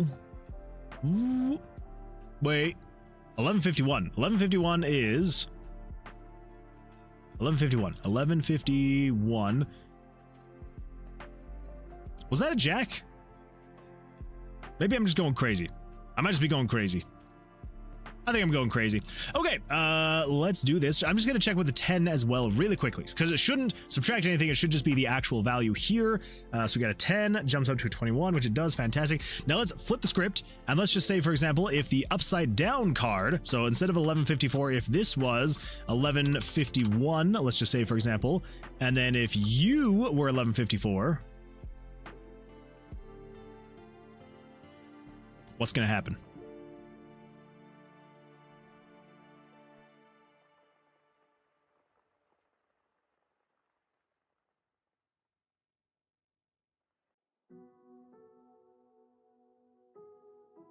Should be fine because it has taken into account everything else before that. Yes, okay.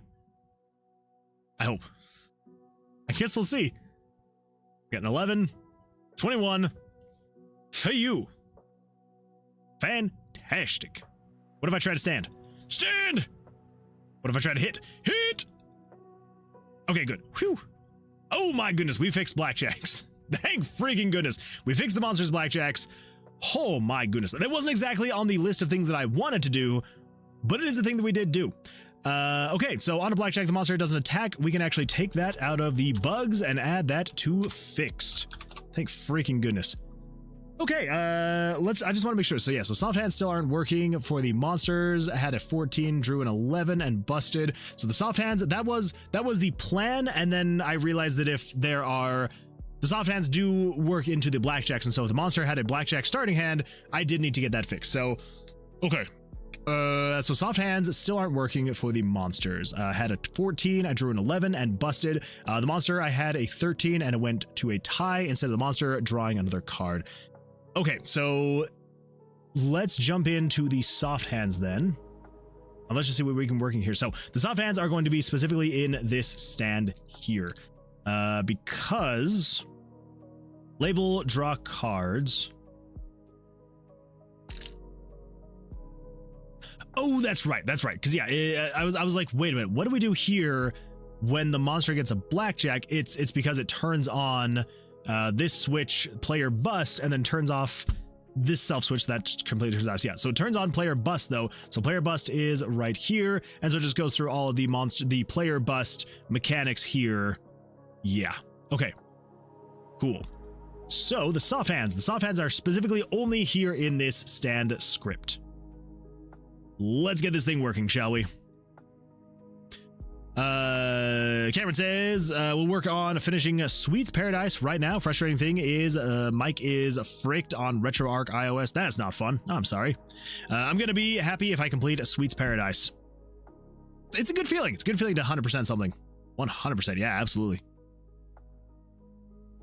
Right now, just traveling with some Traveler's Rest. Oh, that sounds like an absolute blast of a time. I like that. I like it. Very nice. Okay. So, Let's see. What do we got here? What do we got here? So the soft hands start here. Okay. Oh, that's right. We were writing down. This is how we started the stream. We were writing down the actual flow. So what are the first things we want to check? So we don't need to worry about blackjacks because blackjacks is already handled with the monster draw event. This is specifically if the monster is not necessarily a blackjack. So this is if you have stood, you've had a chance to play. Which if the monster had a blackjack, you would not have a chance to play. Yes. Okay. Okay. So if the monster is 17 plus, and then check if the monster is greater than or equal to the player. Sounds about right. Okay. So I want to take care of this right here. I'm actually kind of thinking we avoid the loop altogether, but for now we'll just stick with it. Okay. So the first thing we're checking is if the monster's total card value is greater than or equal to 17. Should I set these up? I'm trying to decide if we set these up individually. Because if we set them up individually, we can make it so that the monster can actually keep drawing on a soft hand. So let's say, for example, if the monster has a 10. No, that's a bad example. Let's just say the monster has a 9 and an ace.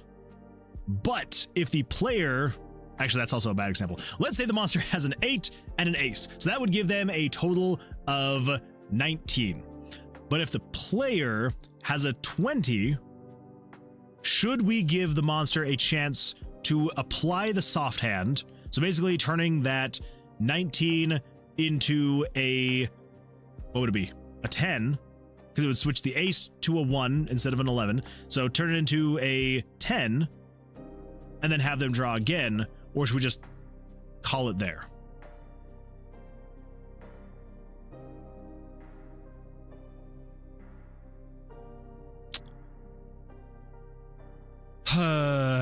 I'm kind of thinking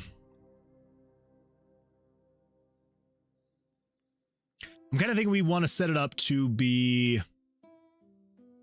I don't know. I'm going back and forth. I kind of want it to be so that if the monster has a soft hand in any capacity, they can have the opportunity, if the player has currently drawn more than them, to be able to try again. Because if not, they're just going to lose anyway, right? Okay, yeah, so let's do that. Let's do that. So we're going to say, check if the monster has 17 plus. Okay, so this is what we got currently. So these are the bugs we're working with. So we got splits. Let me just there we go. So we've instead of doing splits, let's just do bugs. Bugs. And then this is fixed. So these are the bugs we currently have. These are the bugs we've fixed that I've kind of documented. I feel like we fixed a few more bugs than that, but these are the ones we've currently documented. Okay. So for the bugs, so the soft hand, that is what we're currently working on right now. The monster and I had a 13 and I went to a tie instead of the monster drawing another card. So that is another thing that we are going to fix with this whole reframing the whole thing. And then splits are going to be the next thing that we have to worry about. So the flow, what are we going to do for the flow? I think the first thing we need to do is check if the monster is 17 plus. So we're going to say if monster is greater than or equal to 17,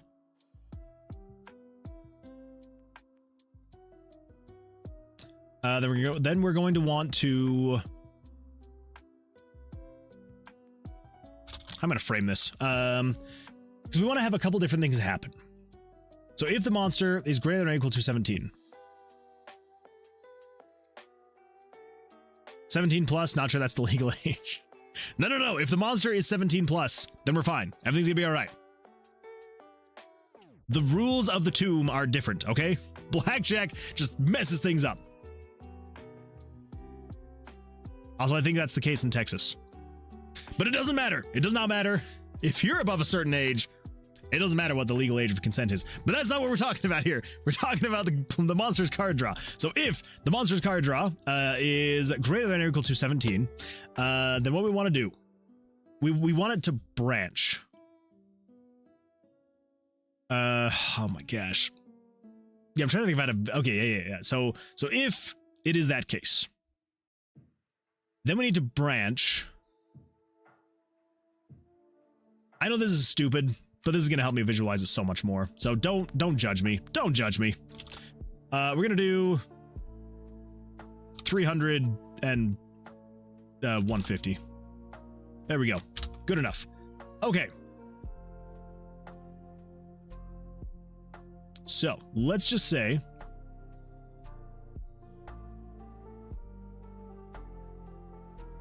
if the monster, whoa.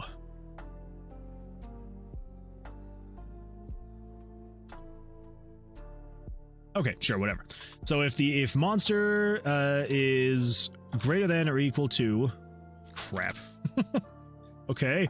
Yeah, that'll do it. That'll be good.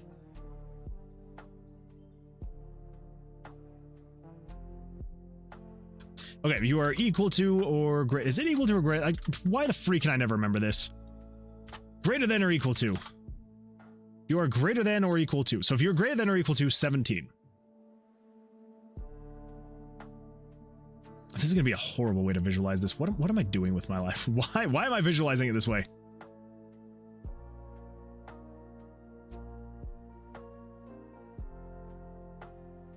So, yes. No. I don't know why I'm doing it this way now. So if you're greater than or equal to then 17 plus, then what we want to say is, so if you are, then first, the next check, greater than or equal to player. If you are,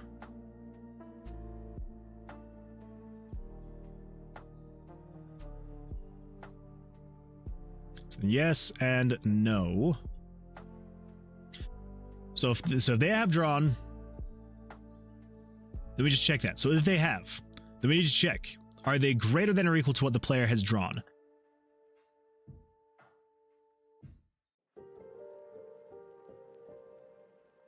We're gonna need multiple ways to check this though. We can't just say if you are, so we just need to say, actually, yes. So if you are greater than or equal to, so instead of just saying yes or no, so if you are equal to, then we're going to tie. If you are greater than, then they, then bust. Player bust. Again, why am I drawing this? I don't know. We have text, but I'm going to draw it anyway. Okay, so if the monster is greater than or equal to 17, first, if they are, then we just need to check and see, is the player, is it greater than or equal to what the player has drawn? If it is,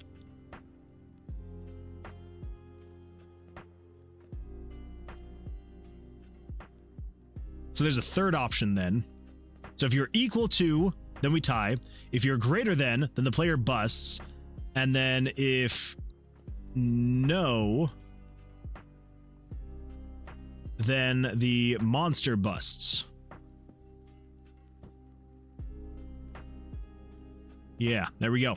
That's the thing. That should be all the branches, right? If it is, it's greater than or equal to the player. So if it's equal, tie. If it's greater than, the player busts. And if it is not, nope. Nope, nope, nope, nope, nope. Dang it. All right, we need more canvas size. We need more canvas size. 250. 250 is my final offer. Take it or leave it. So that is not what we want to do. Again, why am I drawing this? Why am I drawing the text? What am I doing with my life? So we want to say yes. So, if yes, then we want to say,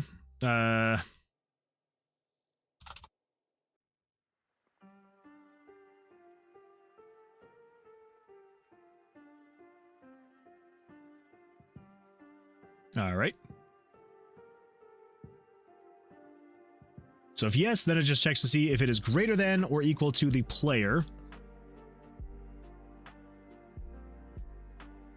So then we're going to say we've got equals, no, or greater than.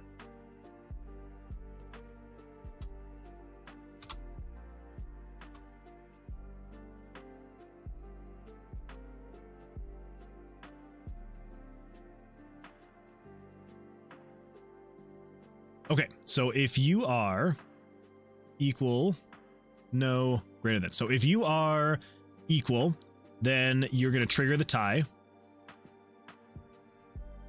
If you are not, then we need to go in and trigger another event. If you're greater than, then we're going to say player bust. P bust. Yeah. If you're not, then the next thing we need to check is soft hand.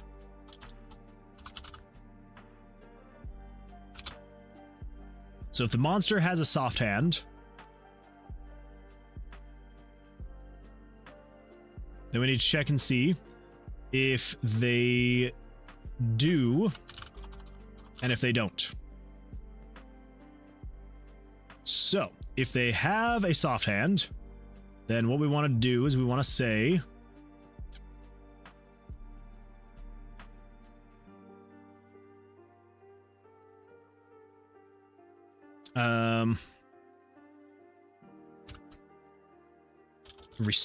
reduce.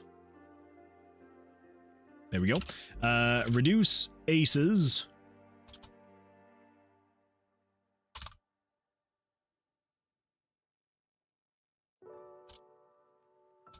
Let's just say 11 to 1. So we're reducing the aces from their current. So we're going to start with the first ace. So that goes from taking whatever that is first down from 11 down to a 1. And then loop to start. Yeah, so basically, if they do have a soft hand, reduce the very first card that is possible to reduce down to a 1, and then we want to go all the way back to the start, which basically will just check everything again, which just basically just says, is the monster greater than or equal to 17? If they are they greater than or equal to what the player has? If they're a tie, if they're equal to, do a tie. If not, do this. If they're dead, do a player bust. If no, then check if they have a soft hand. If they still have a soft hand, then reduce it, reduce the next card in the line, and then loop back up to the start. And just do it again and again and again, so on and so forth. So if they do not have a soft hand, though, then we just want to say this is going to be the monster bust at that point.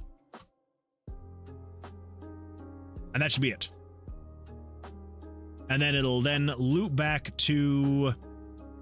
Nope, that'll just be the monster bust. So basically this should always end in either player bust, monster bust, tie.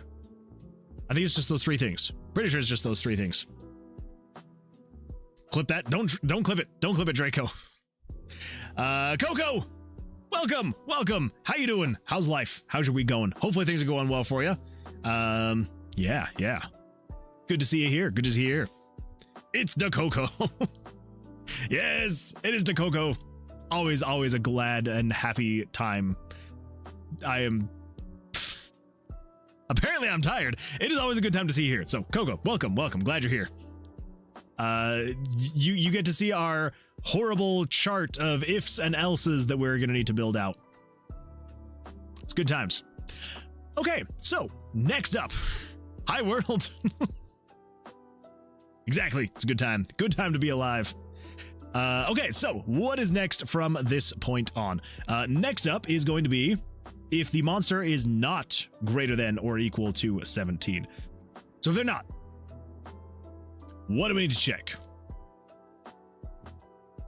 There's not really, I think I've made it so that you cannot ever, I haven't made it so you can ever not draw enough cards to hit 21. Both the player and the monster should be able to draw up to 11 cards, which should always make sure you can always draw up to 21.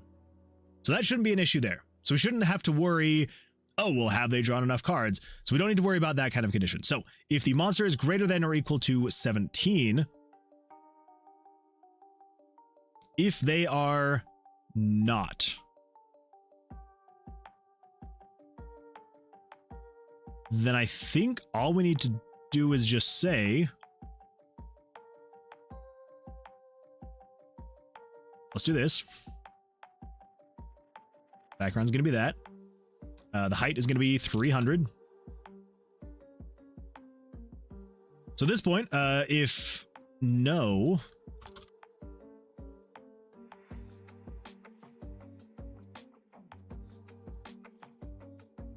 then the next step is just draw a card.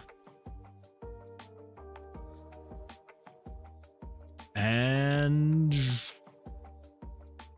then just loop to start.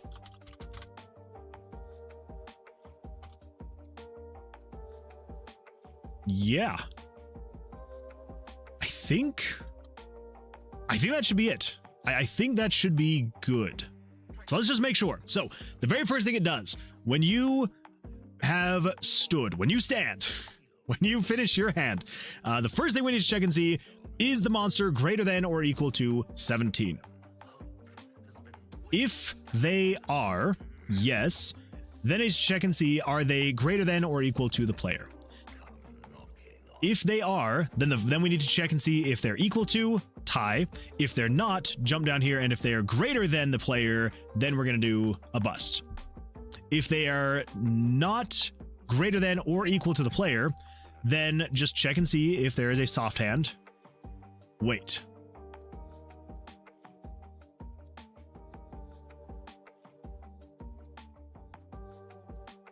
They're not greater than or equal to the player.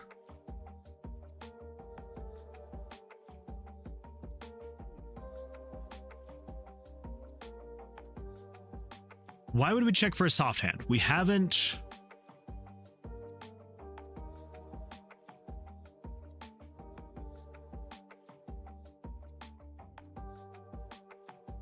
No.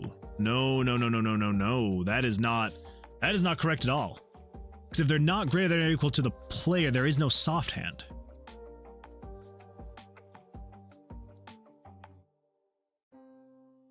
So this path has literally zero... Wait! Never mind. We are fine. I think we do need to somehow loop in drawing a card, though, because there is no draw card here. Because it's literally just saying, so if on card, so this is after it has drawn its initial 2 cards, it has now flipped its card over. So it now has 2 cards on the board. So if it is greater than or equal to 17,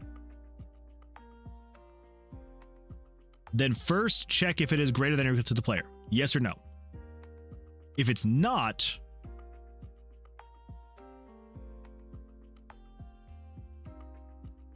we don't need to check for a soft hand.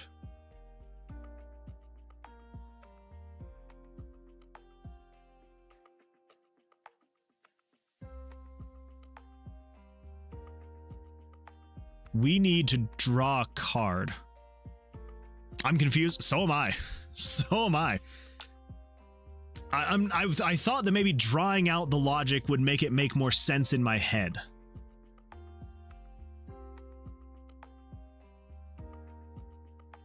What if my hands are already soft? I think if your hands are already soft, then you have won at life and you don't need to worry about anything ever again. My hands are pretty soft, actually.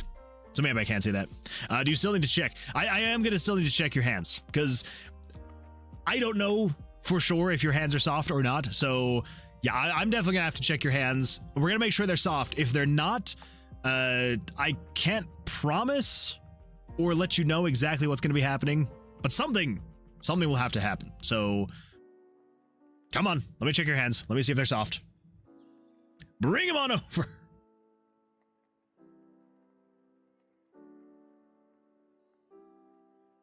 Yes, so we need to have a draw a card at some point in time. So, here's what we need to do.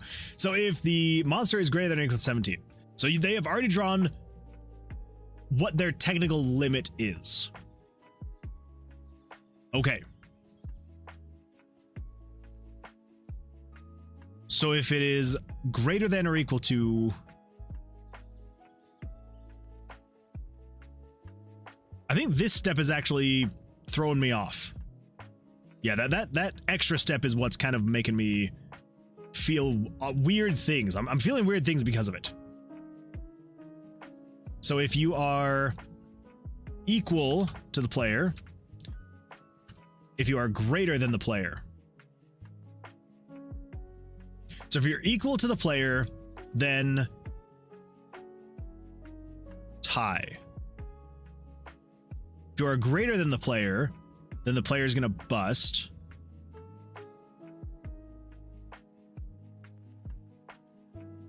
Let me just, there we go.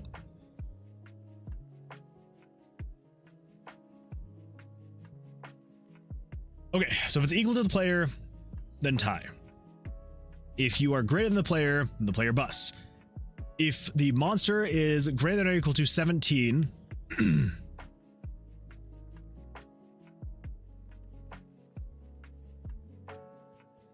but they are not greater than or equal to player. Yes, that makes sense, okay? Don't judge me. If you are not greater than or equal to the player, then we just want to check and see, is there a soft hand?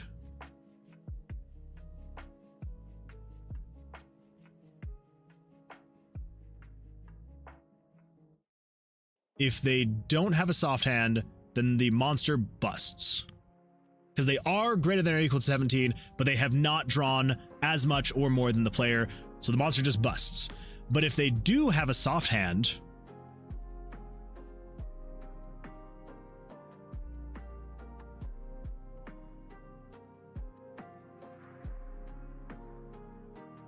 yes, because if they do have a soft hand, because if we are at or greater than 17, which means technically they wouldn't be able to draw again, right? Because the monster, the dealer cannot draw past 17. If they hit 17, they cannot draw another card. That's just the rules of blackjack, all right? But we're gonna make it so that if the monster has a soft hand available, so if they have an ace that does not switch the value from, do they have a soft hand? Do they have a card that is currently equal to card 1-111? Okay, if they do, then we're gonna say swap that card to be from a 111 to just a 1.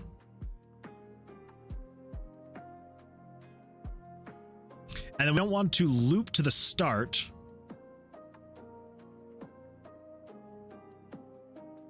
We actually want to just do that. Get rid of that. So we don't want to loop start. We want to draw a card. So we basically then want to take this branch and essentially tie it over to here.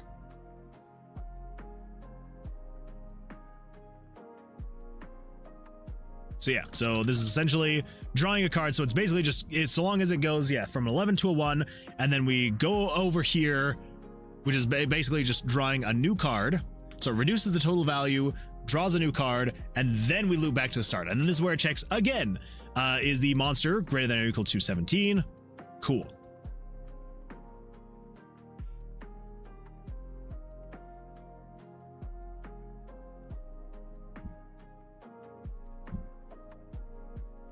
But now there's one more thing that I do need to check.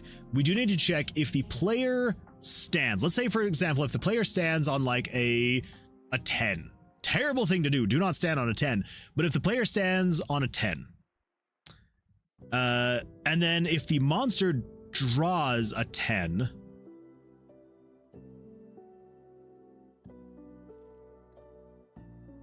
as of right now, the branch that it would then follow, so if it's greater than or equal to 17, we're going to say no, draw a card. Because the dealer has to draw, so like say for example, if the player is at 16 and the dealer is at 15, the dealer has to draw on a 15. So that should even still be fine. Then we're going to say even if the player is at a 16 and if the monster is at a 16, they are still...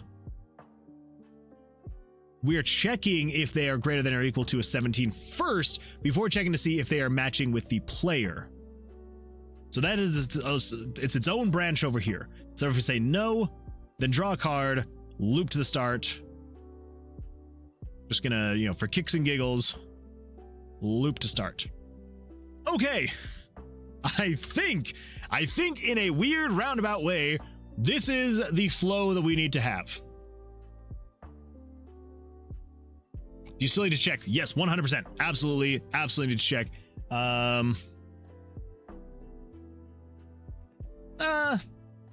They look all right.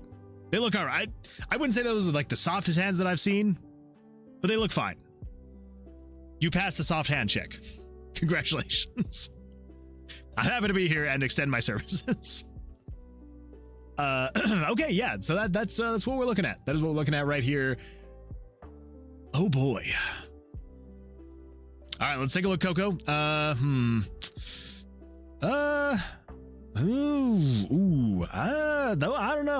don't know. That's a little more rough than some ran devs, but not bad. They're not bad. They're decent.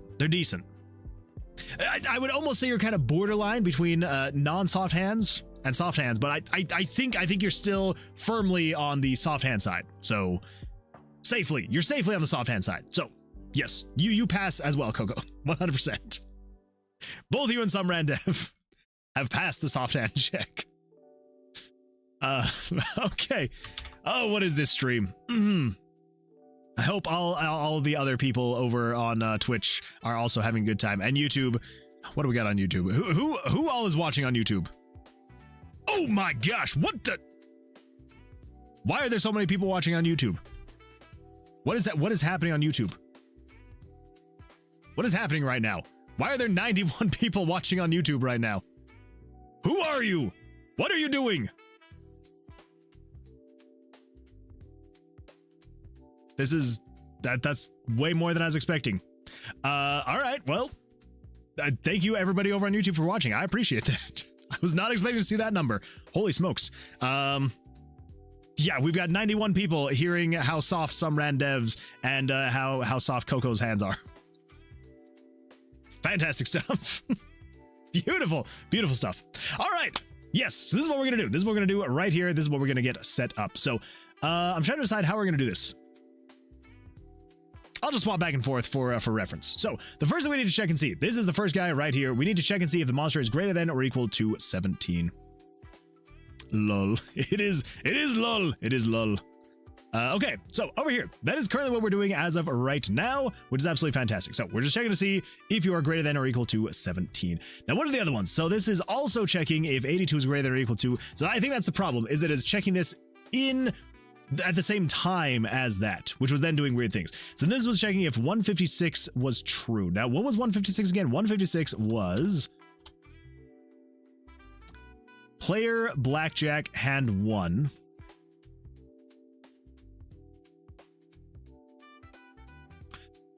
I think, yeah, we're just gonna have that in a different spot. So let's not worry about that at all. And then if 64, so 64, that is actually one that we do. No, we don't need to worry about 64 because 64 does not do anything here. So yeah, that's not even a thing anymore. It's irrelevant stuff. Okay, that is the first check. Is variable 82, which is the monster's total card value, are you greater than or equal to 17? So this is where we're starting. This is where we're starting right here. We're going to call this one, we're going to say label the start. Fitting. Very fitting. It is the start. All right, so that is the first one right there. Fantastic. Let's do yes first, because we're going to have a conditional branch. An else on the conditional branch. So let's do the yes first. So yes. Then what we want to say is the first check, which is, are you equal to what the player has? So the next conditional branch is variable 82 equal to 35, which is the card total value.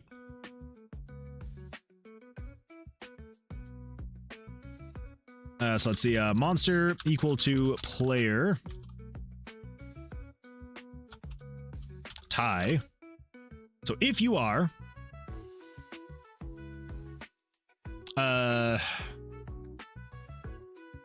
let's see, Stan is... Oh my goodness. Okay, I'm gonna just see if I can break this up properly.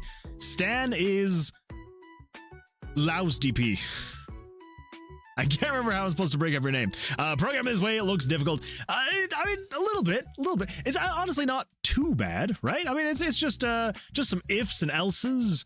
This, just don't even pay attention to this. This is just the weird visualization that I had to do in my head to wrap my head around all of the ifs and else statements of what needed to be going on. So it's really not that bad. It literally is just like a bunch of ifs and elses, which is kind of what is needed when you're playing blackjack. Is like there's a lot of conditional, well, there's a lot of conditional branches, you know, depending on who has the higher number. If the dealer has drawn X number of cards, can they draw more? Can they draw higher? Can they, all that fun stuff. So it's not too bad. It is a little weird, but it's not too bad. It's not awful. I'm gonna say that. It's less crazy than it looks. Just saying. All right. So if it is, then you tie. I believe down here we've got tie, which I think we're going to be taking care of basically all of this up there. Yeah, we're basically going to be replacing everything here. Yeah, basically everything from here down. So the rest of this should be taken care of here. But this gives us a good spot to just copy code from, because I know that all of that stuff is working. So if you tie, this is the tie. Let's give her that comment. So then it just turns on tie, turns off stand, and then exits event processing. Fantastic. All right. So that's the first one. Awesome. Next one up, we need to see if you are greater than the player, then the player is busting. So we got a couple different things. So if you're equal to, do that. If you are greater than, this is going to be monster is greater than player, player bust. Player bust is down here, player bust. So, oh no. Monster wins. So this is turn on player bust, turn off stand. There we go. The player is what? Exactly. This is the player bust. This is going to be a good game. I'm just saying. I mean, I hope for your sake you don't. But there's going to be a lot of busting in this game. All right. I'm just saying. Well, depending on how good you are at blackjack. If you're really good at blackjack, you may not bust very often. But if you're bad at blackjack like I am, you're going to bust a lot in this game.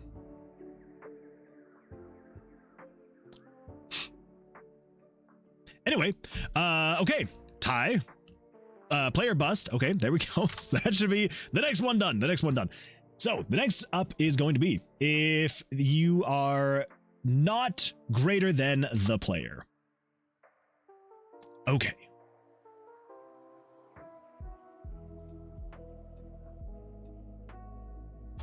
So if the monster total card value is less than the player's total card value, then we need to check for soft hands. So monster is less than player, check monster. Oh my gosh, monster soft hand. Yeah, this is where we start doing the soft hand checks. So Summer and Dev, Coco, you guys are fine. You don't have to worry about this. You already passed. You already passed the check. Now we're gonna check the monster's soft hands. Those sweet, sweet soft hands. Okay, all right. How are we doing that right now? So as of right now,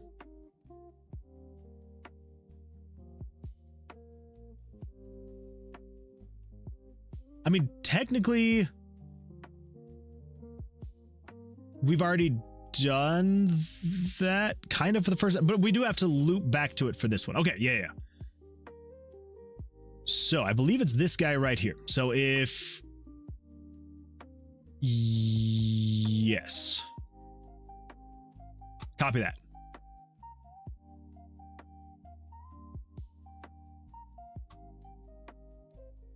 So we're just going to say we're checking for card 1-111, 2-111, 3-111, 4-111. If it is included in game screen dot picture 121 plus 1080. Now 1080 is the amount of cards drawn. Trying to figure out if we do this with or without a loop.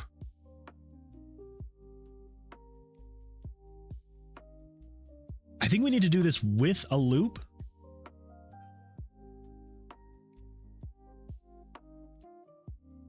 I think we do a loop here specifically. It's 1080 control variables. 1080, I believe,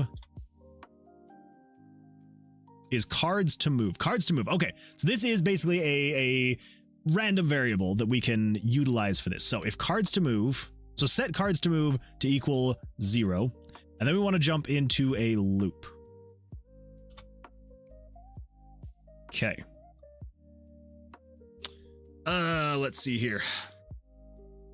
Just got to adjust a little bit. Ugh. So the first thing it does when it jumps into the loops, we want to say add 1 to this variable. So if card 1, okay, so if game picture 122 plus this variable's name includes card 1-111-111-111-111, okay? Then we're going to say game screen dot picture 122 plus that variable's dot underscore name equals 122 plus that variable's dot underscore name, slicing the last 2 off, so it should then become card 1-1, card 2-1, card 3-1, all that fun stuff. And then we're just going to say the monster's total card value subtracted by 10. Okay. And then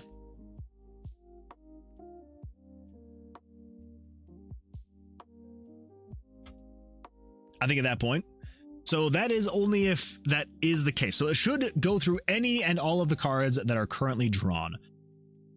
Okay, so then this is actually not going to be reflected in this chart here, but basically what we would need to have happen is we need to have a failsafe where conditional branch, if the variable 1080 is greater than or equal to 11. So if it is checked, if it could possibly check all 11 cards of the total monster's card value, or the chances that the monster could draw, because the monsters and the player, you could technically draw up to 11 cards total. So it's going to go through. So if it is checked every single card that the monster could have possibly drawn, and none of them are equal to an ace, then what we need to do is then just say, go to the, well, then we basically just need to have the monster bust. So we're going to say monster bust turn on, stand turn off, exit event processing. Yeah, just right here. Let's add this really quick. So we're just going to say monster bust. No soft hand, monster bust. Okay.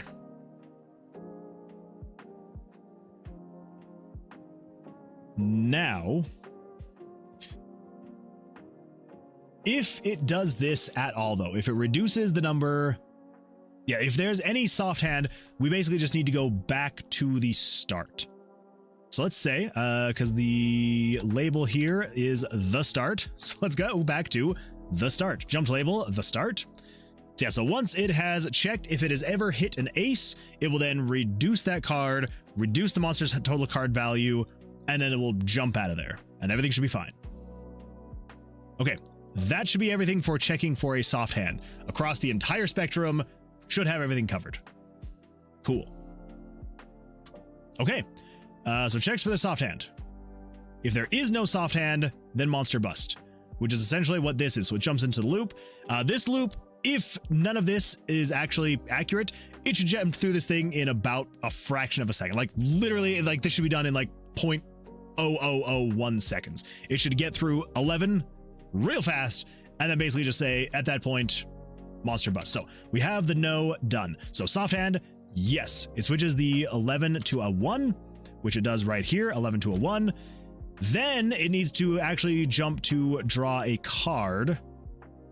Ooh, okay. All right. Yes, that's what we need to do here.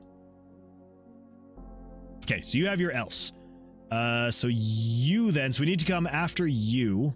Let's do a comment, and this is going to be draw a card. So this right here, draw a card. This is where we're going to be actually, you know, drawing a card. I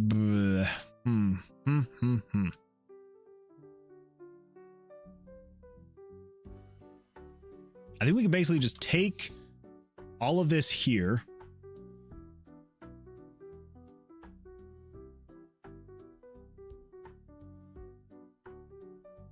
What if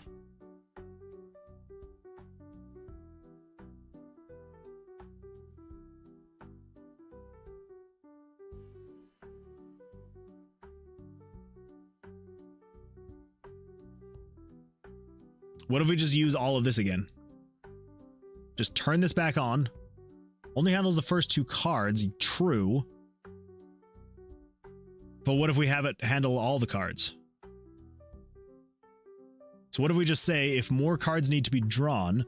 So this is just all the animation for that first card, pulling out, flipping over, changing variables, flipping back over, and then sliding back into place. And then this is where we start checking. So I think what we could do is we can say, because I can never friggin' remember this thing. Maybe if I wrote it out more often, it would be better, but I'm too lazy. Copy that. Come back over to here. So for the draw a card, we're going to say control script. We're going to say game self switches dot set value 9. What event is this? This is event 38. 38? Yeah, 38. Whew. My eyes is getting tired. Okay, so turn on map 9, event 38, turn A to true. Then we need to jump in here to a loop. We just need to say conditional branch. If game self switches dot value 938A, I believe it would just be if you are equal to false. Not, we're just gonna add a wait here. Let's just do like 2 frames. If you're ever equal to false, then we can break the loop. So this should continue this whole event here. It shouldn't ever jump out of this loop here. It should just jump into this loop. So it turns on self-switch A for the monster card draw event, and it then jumps into a loop where it just sits here and checks to see, is that self-switch still turned on? If it is, then just keep waiting. If it's not, break the loop. And that should be it. At this point, though, then, so we break the loop. Okay, so we got a comment, but then let's also do, this is a label, draw a card. Okay, so this is draw a card. So over here, instead of jumping to the start, because this is saying if the monster is, okay, so then check the monster's soft hand. So loop should go through there, but instead of jumping to the start, we need to actually jump to draw a card. Because, yes, well, then we'll draw a card, and then once we finish and we break out of this loop, we then want to jump to the label, the start. Because once it draws one more card, we then need to jump all the way back up here at the start and then just say, are you greater than or equal to 17? If you are, check all this stuff. So yeah, so basically that's how it should be. So if you ever have a soft hand, process the soft hand, and then jump back up to the start, and then start the process again. Okay, cool. All right, so that should be the soft hand, yes or no. Monster bust, yes, 11 to a 1. Draw a card, which then loops back up to the start. So the next thing is if you are not greater than or equal to 17. So if we go to here, let's just do a comment. Monster is greater than or equal to 17. What would this be? We'll just say yes. Sure. Nope, don't select all. Then in this else handler down here, so if you are not, if you're not there, then we need to jump to label, draw a card. Yeah, because if you're not greater than or equal to 17, then yeah, you just come in here, draw a card, cool. Okay.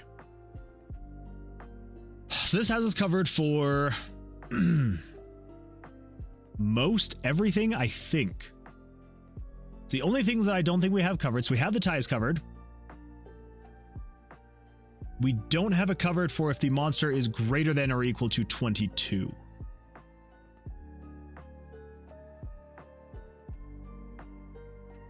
So I think the next thing we now need to check and see. So if the monster's total card value is greater than or equal to 17. So now we need to check and see if the monster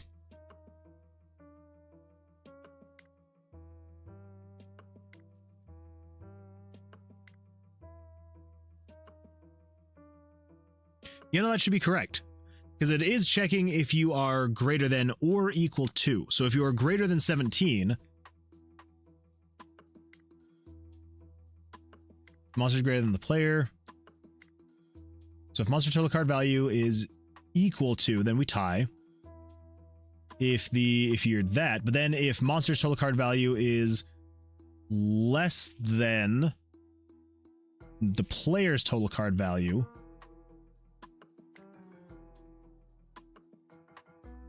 then we need to check and see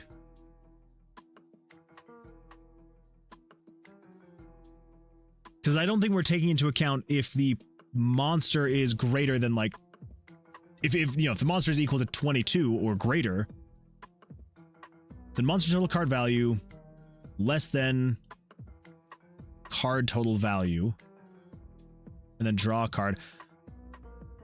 So I think we also then need to see. So the monster's total card value is less than the total value. So then so the monster is less than player, check monster soft hand. That's right, because this is specifically if you are greater than or equal to 17, which means the monster wouldn't be able to draw again. Check if there's a soft hand. Actually, this does have it covered for if the player is greater than, like, 21. If it's 22 plus, this should have it covered.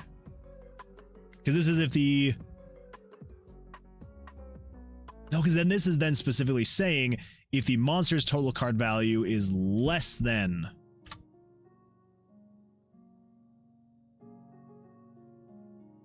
But we want to say if you are less than the player's hand, then check if there's a soft hand.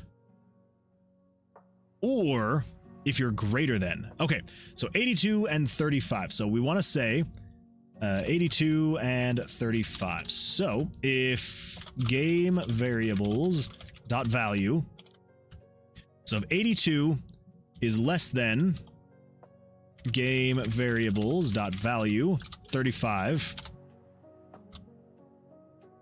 or if 82 is greater than 21. So this should be checking to see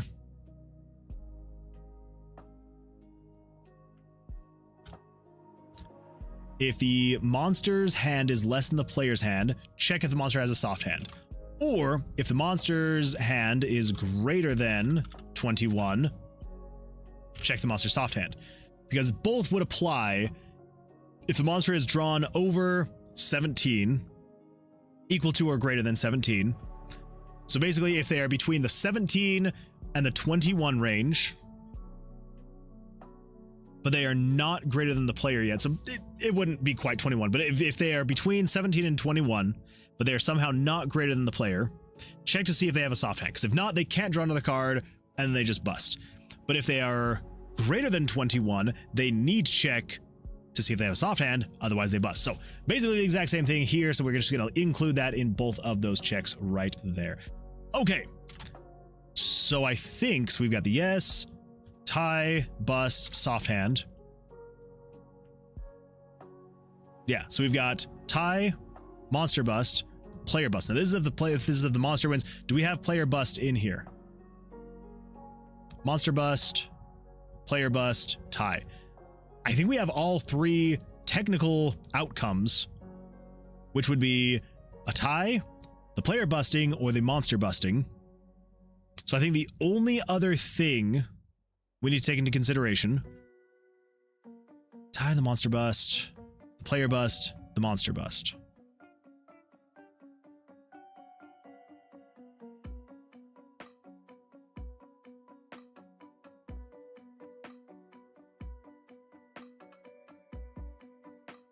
Cameron Reap says, I think that's it. Night, everyone. Cameron, have an absolutely fantastic rest of your evening. Hopefully you have an absolutely, great time. Go get some good sleep, and we'll see you on, hopefully the next one, on Thursday. We'll see you then. I hope. All right, let's see.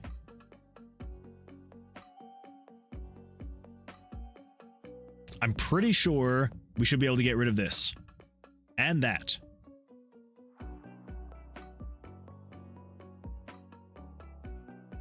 I have enough backups. This is a pretty old script, so if it does not work, then we can replace it. It's easily replaceable. I can always just go back here and just rebuild it if I needed to from just looking at it. Okay. I think that should basically have that covered. I think the only thing that could potentially cause issues is this right here, because it is it's relying on it again to draw cards, and I don't remember if this is actually set up to do more than 2 cards. We'll see. First of all, let's replace this with that. We'll put that in front so it's completely random cards again.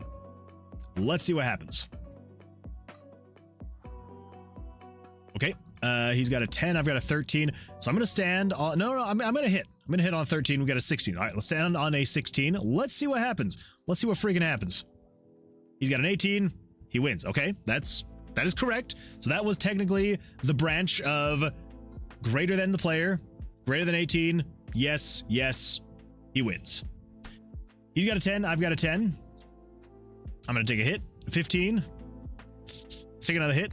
All right, 18. We're gonna stand on an 18. There we go. Horsey's got a 20. He wins. Okay. I've got an 11. Let's hit. Dang it. All right, he wins. I've got a 20. We're gonna stand on a 20. He's got an 18. Cannot read property, name of undefined. Okay. Cool. My assumption is it's this guy right here.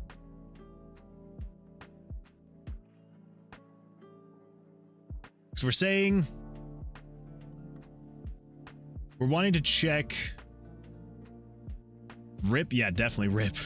So I think the first thing to actually check is we need to check to see if, because this is checking a card based on a variable. Because we're saying if No, we're checking a picture based off a variable. So we're saying if picture 122 plus variable 81 dot name includes 1, 2, 3, 4.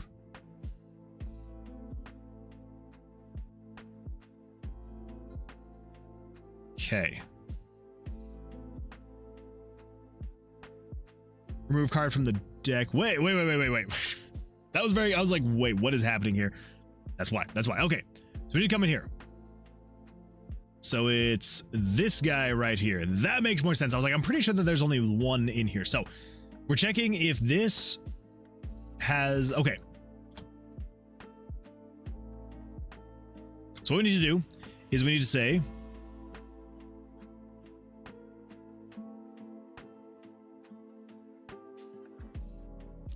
think I may be wrong here. I think what we can say is we can just say if game picture 122 plus that variable. I'm like 99% sure. If we just say if game screen dot picture 122 plus game variables dot value 1080. We need another parenthesis. I think, and I may be wrong here, but I'm pretty sure if I just put this, basically it's just going to first check to see if that is a picture. If it is a picture, then check the next condition. I think. I may be wrong. But let's see what happens. That is a lot of Axel's daggers of damage. Okay, come on. There we go. All right, so he's got a 9, I've got a 17. We're going to stand on a 17. He's got a 20, of course. I've got a 17. He's got an 8. Let's stand on a 17. He's got a 15. 17. I think it fixed it. I think it fixed it. All right. So yeah, so that condition is basically just saying, check to see if there's a picture. If there's a picture, then continue doing the things. Otherwise, RPG Maker gets all sorts of freaked out and it's like, wait, you want me to check what? This thing is undefined. What are you talking about? Check image layer 134. There is no image layer 134. It's undefined. So it doesn't handle things like that well. So basically just saying, if game picture, that it basically just says if it's not undefined, then do this thing.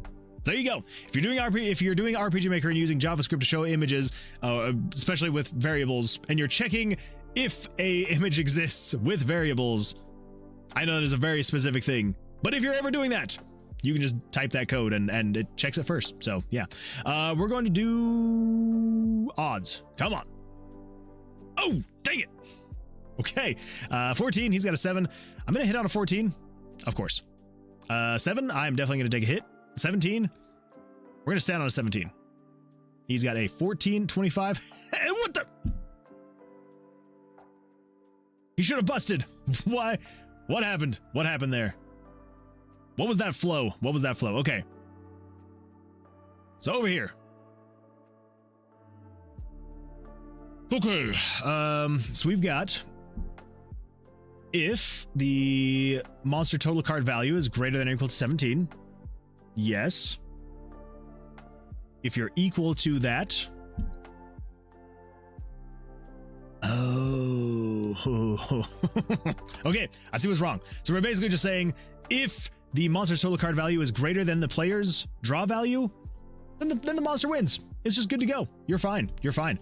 That is not the case. We do not want to do that. We want to say, so 82 and 35. So we want to say if game variables dot value 82, if you are greater than game variables dot value 35, and if game variables dot value, oh my gosh. I keep fat fingering so many things tonight. I am so sorry. So then if 90, what was it, 92? 82. So if game variables 82 is greater than game variables dot value 35, and if game variables dot value 82 is not greater than, is that a thing? Is not greater than?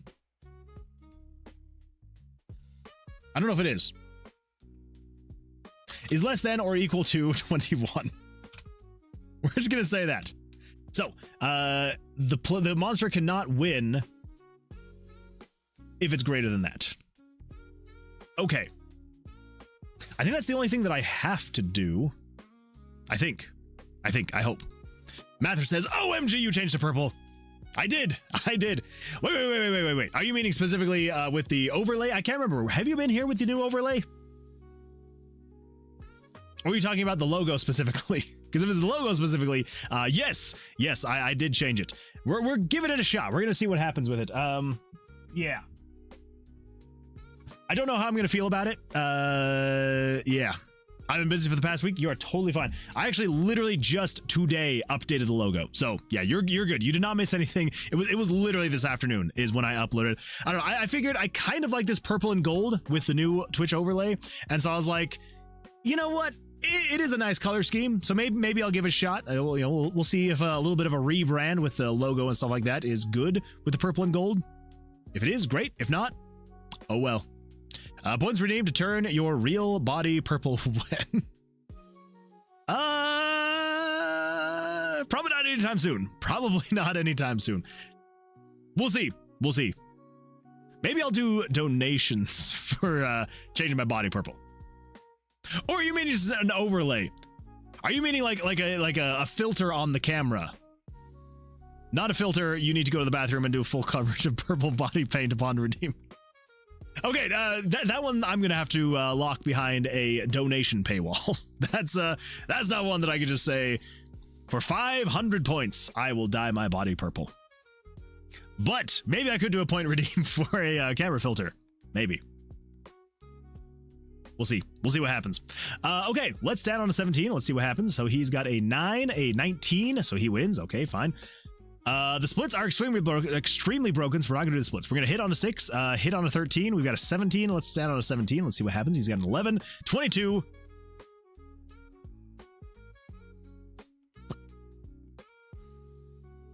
I need to pull that up really quick over on YouTube so that I can see what just happened there. All right, because I'm pretty sure that was correct. Okay, so we got an 8 and a 3, and then he had a soft 22, which then corrected down to a 12, and then he got a 10, and he busted. Oh my gosh, that actually worked. It actually worked. Oh my gosh, it actually worked. Oh. Okay, I don't want to get too excited. It still could have some bugs. I don't want to get too excited. But that did work. Oh, it just went by so fast. I was like, what is happening? Okay, I need to add maybe a little bit of weight. But oh my gosh. It actually processed the soft hand, reduced it, drew another card, and then it busted, and it. Oh my gosh! But wait. Here's the question: Did it actually let me hit though? Was I the one that hit? Okay, so I stand. He got an 8, a 3. I did hit. Yes. Okay. All right. So that's a good thing. That's a good thing. All right. Let's take a look here and let's just see what happens. So we're gonna let's hit on a 14. Let's stand on a 16. Stand on a 16. He's got a 16.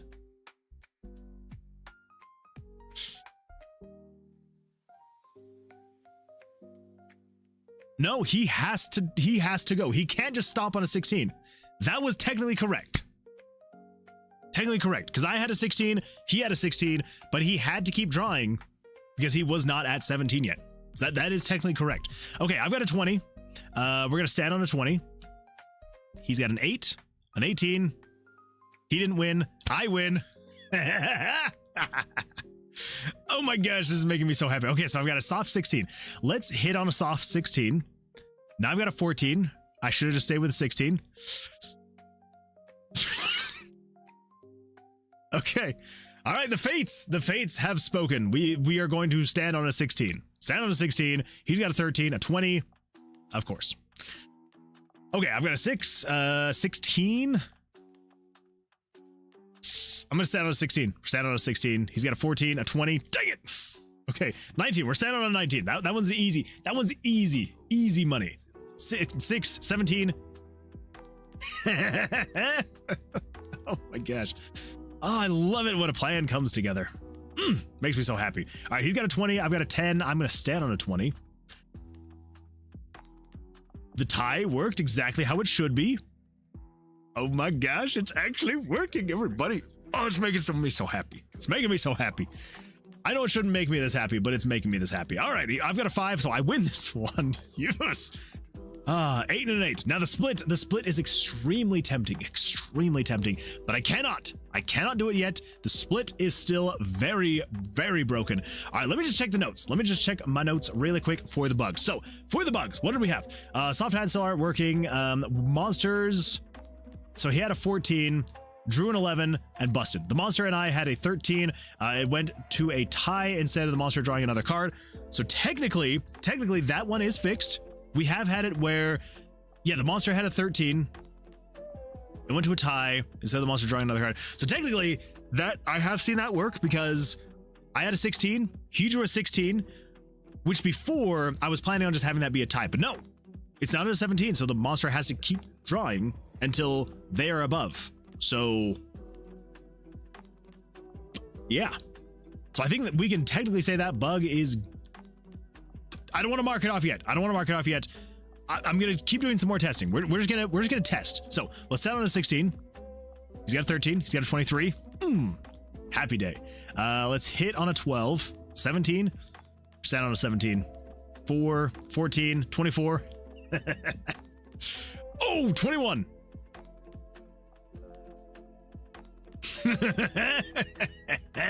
Sucker. Here's the question though on that one. So I got a 21, so that was a blackjack. We need to add another condition there. That is something we actually need to check and see. So how do we want that to happen? So I think the only thing that could happen there, yeah, we do need to take into consideration the blackjacks, because we don't want the monster. Well, technically,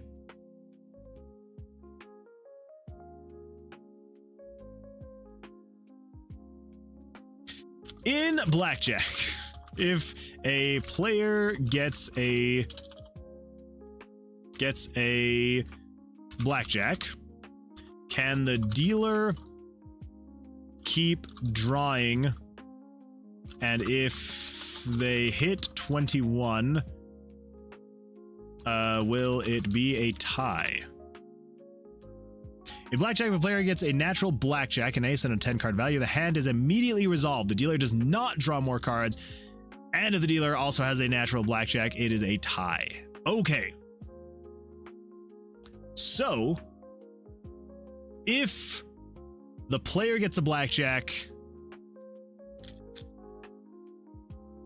Oh, the happy moon. I'm sorry. It just makes me really happy that, like, it's actually working. Okay, so here's what we need to decide then. No, it's not a decision. It's not a decision. We're just going with the classic blackjack rule. So if the player gets a blackjack, the monster will not draw anymore. No more drawing. It just stops. That's done. It's done. It's out. It's gone. I think that's probably what's going to work the best. Let me just write that down. Let me write that down. If the player gets a blackjack, just immediately stop the round, regardless of what the monster has. Yeah. So yeah, I think I'm not even gonna check if the monster has a 21. I think if the player gets a blackjack, that is just done and out. It's done and out. The player wins. That's all it is. So even if the player gets a blackjack and the monster were to technically have a blackjack, I'm not even going to check for it. I'm just going to say, yep, player got a blackjack. Cool. They're done. They win. Awesome. Moving on. I think that's what we're going to do. I could go in and add later. We could say if both monster and player get blackjacks, but like the card's flipped upside down. So like technically the player would never actually know if the monster had a blackjack anyway. I think that's probably going to be easiest. Maybe it's the lazy way out, but I think that's what I'm going to do. All right, let's set on a 17. We're just going to do a little bit more bug testing and see what happens. So 22, I win. The split is very tempting. Let's just take a hit. Oh, we also need to make it so if a split is available, but the player doesn't take it, erase the split button. There we go. That is another thing we need to take care of. Because technically I could still click this, and that would really mess things up. Let's hit, okay. That is a lot, that is a lot of, Pyro 5s. It's a lot. Let's take a stand. Okay, that is correct. Got an 8, let's hit on an 8. 18, let's stand on an 18. He's got a 12. 20, of course. We are standing on a 20. This game hates me. This game hates me so much. Evens. This game hates me. I got a blackjack. There we go. All right. That's what I like to see. Is the double damage still working, though? I just want to make sure.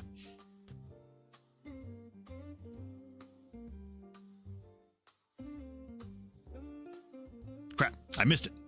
Okay, so he's 176. Yes, it is working. Okay, cool. Awesome. Okay, I've got a soft 16. Let's take a hit. I've got a 16. Let's stand. 20. Okay, cool. Yeah, that makes sense. 20. Yep. I've got a 6. Let's take a hit. 16. 16s are my worst freaking enemy. Let's take a hit on 16. Of course. 13. We're going to take a hit on a 13. 18. We're going to stand on 18. He's got a 17. All right. We got a 9 and a 12. Let's take a hit on the 12. We got an 11. He's got a blackjack. All right. That's cool. That's cool. Actually, that's exactly what we want to see happen, because if he's got a blackjack and I don't, then yeah. Because that's what it's going to be. Either way, if the monster gets a blackjack, then it's just an instant win for the monster. If I get a blackjack, it's just an instant win for me. Let's take actually no. So basically what it's going to be is, if I have a blackjack, if the player has a blackjack, it is an instant win for the player. If the monster has a blackjack, it is an instant win for them. Basically meaning if the player and the monster has a blackjack, the player wins. Because it just doesn't reveal it. It just wins, cards go away, everything's good to go. And yeah. I think that's going to feel the most fair for the player. So I want it to feel fair. I want it to be challenging, but I want it to be fair. Tough, but fair. 23. Okay. We've got a soft 16 again. Let's take a hit on the soft 16. Oh, 18. All right, worth it. Worth it. That's a soft 18. Oh, let's take another hit. Oh, that's a soft 20. Should I take it? I should take it, shouldn't I? I should. There's no downside. Unless, of course, I get like another 2. Or I get a 10, so it's the exact same thing. Stand on a 20. This game, what does it have against me? Oh my gosh, evens, please. What is this? Freaking 5 damage right here. Come on. Thank you, freaking. Okay, good. See, this is what it's gonna feel like fighting a boss.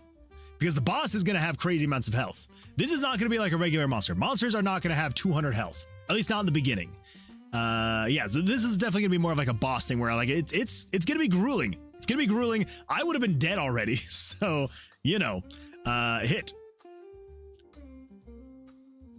Hit. Oh, dang it. 12. Let's take a hit on 12. 18. Yeah, let's stand on 18. 19. Let's stand on a 19. 17. Yeah. It is so. When it actually starts working, it just becomes so satisfying. So satisfying. 15. Let's take a hit on a 15. Of course. Okay. That's probably a bad idea anyway. 17. We're going to stand on a 17. He's got a 16, a 26. 17. We're going to stand on a 17. All right. 17. Okay. That's cool. That's cool. No. You just keep getting your blackjacks. That's fine. Keep getting your blackjacks. Why did I stand on a 13? What the freak just happened there?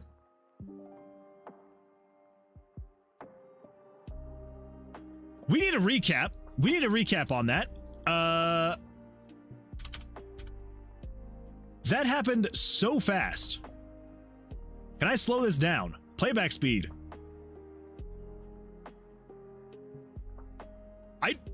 Okay, hold up. We're going for a half speed. Okay. So he's got an 11, 21, 24. Okay, that's technically correct. 24. Check for the soft hand. Goes down to a 14. So it draws another card. So we now have a 16. That is correct. Another ace. So a 16 would go up to a 27. That is correct. And then it needs to check for the soft hand. So then that drops down to a 17. He draws another ace, which then goes up to a 28. Which then should drop down to an 18.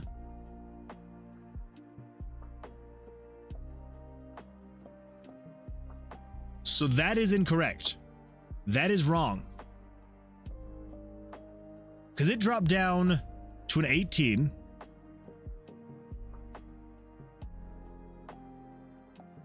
And then he drew another card. So yeah, so 24 to 14, 16, 27 to 17.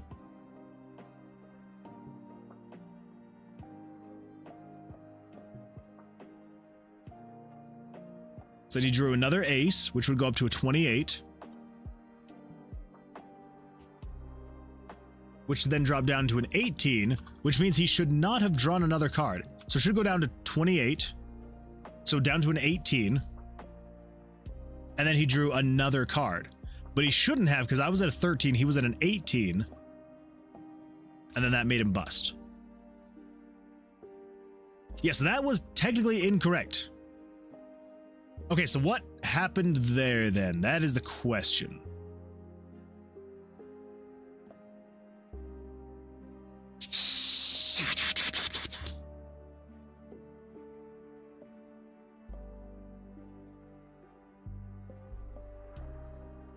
So we come down here. So we draw a card. Jump to the start. So this is after, so it drew a card. So then it jumps to the start. The start.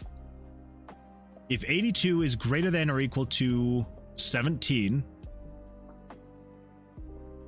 Okay. So if monster total card value is equal to the, okay, so it wouldn't have been that. If 82 is greater than 35, so technically that was true. And if 82 is less than 21, which it was less than or equal to 21. It was 18.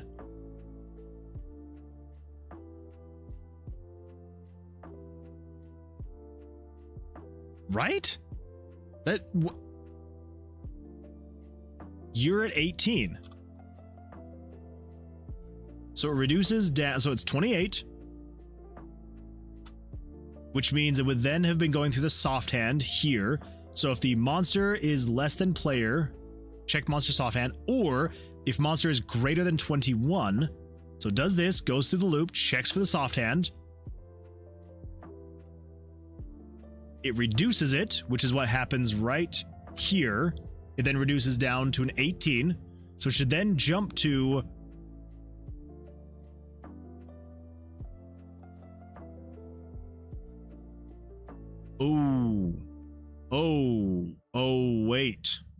wait.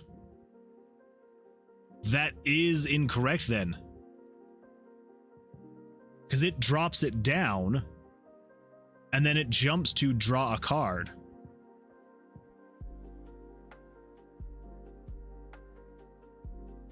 But it shouldn't. Should not do that.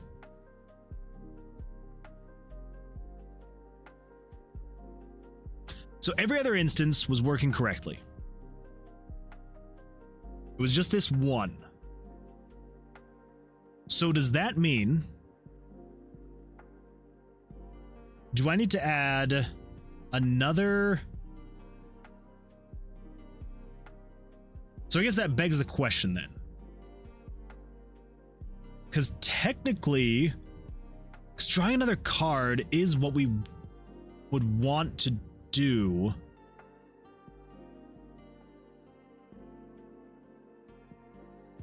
So I guess before we decide to draw another card, what we need to do is we need to say, we need to check this again. If 82 is less than 35, or no, that's not what we need to check in. What we need to check again is, let's just move that back over there. Okay, so yeah, what we need to do is check if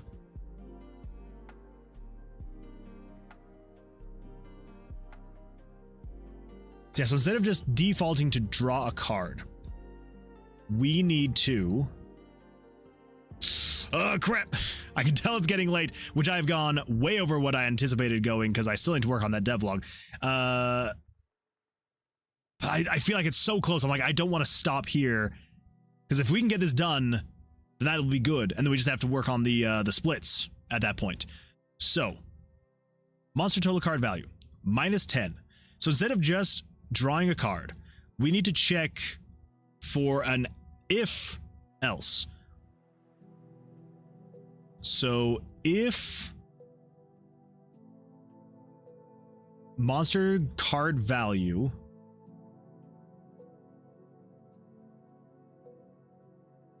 because what was it again?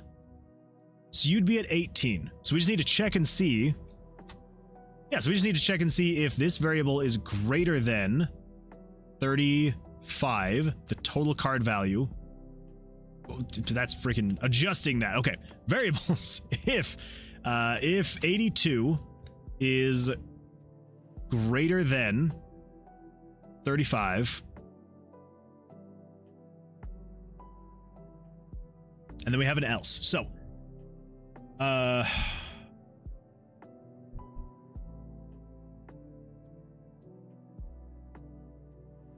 do we need to have 3 conditions? So we need to check to see if it's greater than, then don't draw another card. You just need to go back to the start.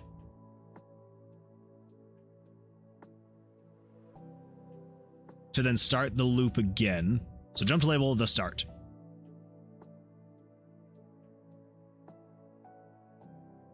Actually, I think it would just be if you are greater than or equal to. If you're greater than or equal to the player's draw value, jump back to the start.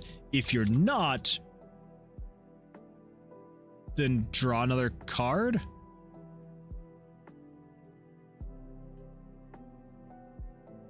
No. Because we do need to draw another card.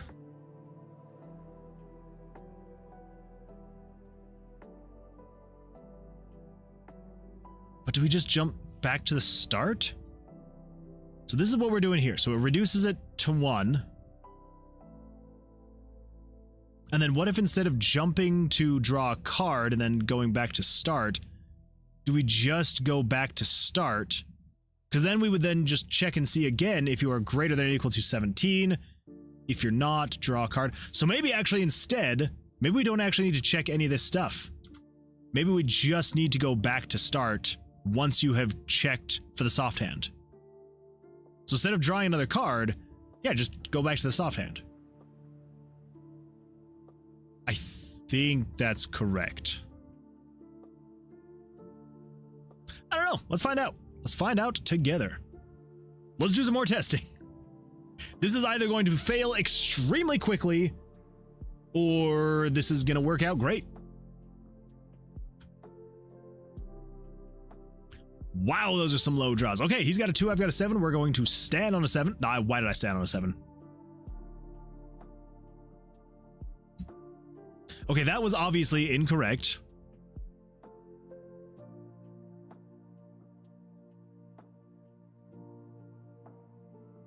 Why?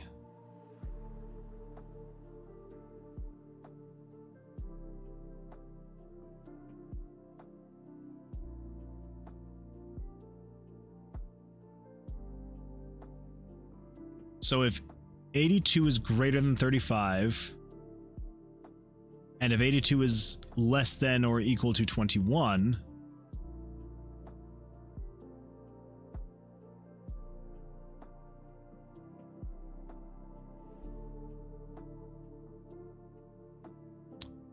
okay,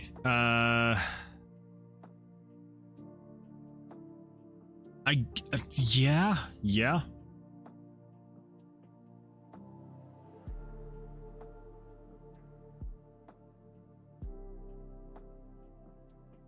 Because if the player is just standing on like a 4, and then the monster draws a 5, then technically it is not greater than or equal to 17, so none of that happens.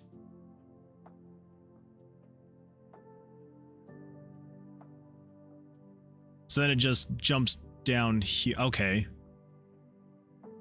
Huh. Dang it.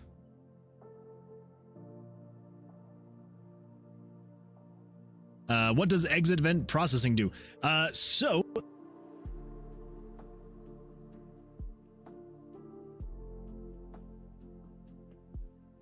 spot here, just bypass everything. So since it is parallel process, it would basically just essentially jump back up to the top. But in things like if it was like, you know, action button or player touch, event touch, anything that wasn't auto run or parallel process, basically what it would do is it would then it would just stop it completely, no matter where it was in the event. It's the equivalent of like turning off a switch or some kind of condition that would be activating this page without turning it off, essentially. So it basically just says, hey, everything from here down, just ignore and just end this process. So it will, again, like I was saying, it will loop back up to the top if it's parallel process or auto run. But yeah, if it's just like action button, it would then just skip everything else and then just end the event processing. So it can be useful if you're not wanting to, if you've got like a bunch of loops, conditions, things like that.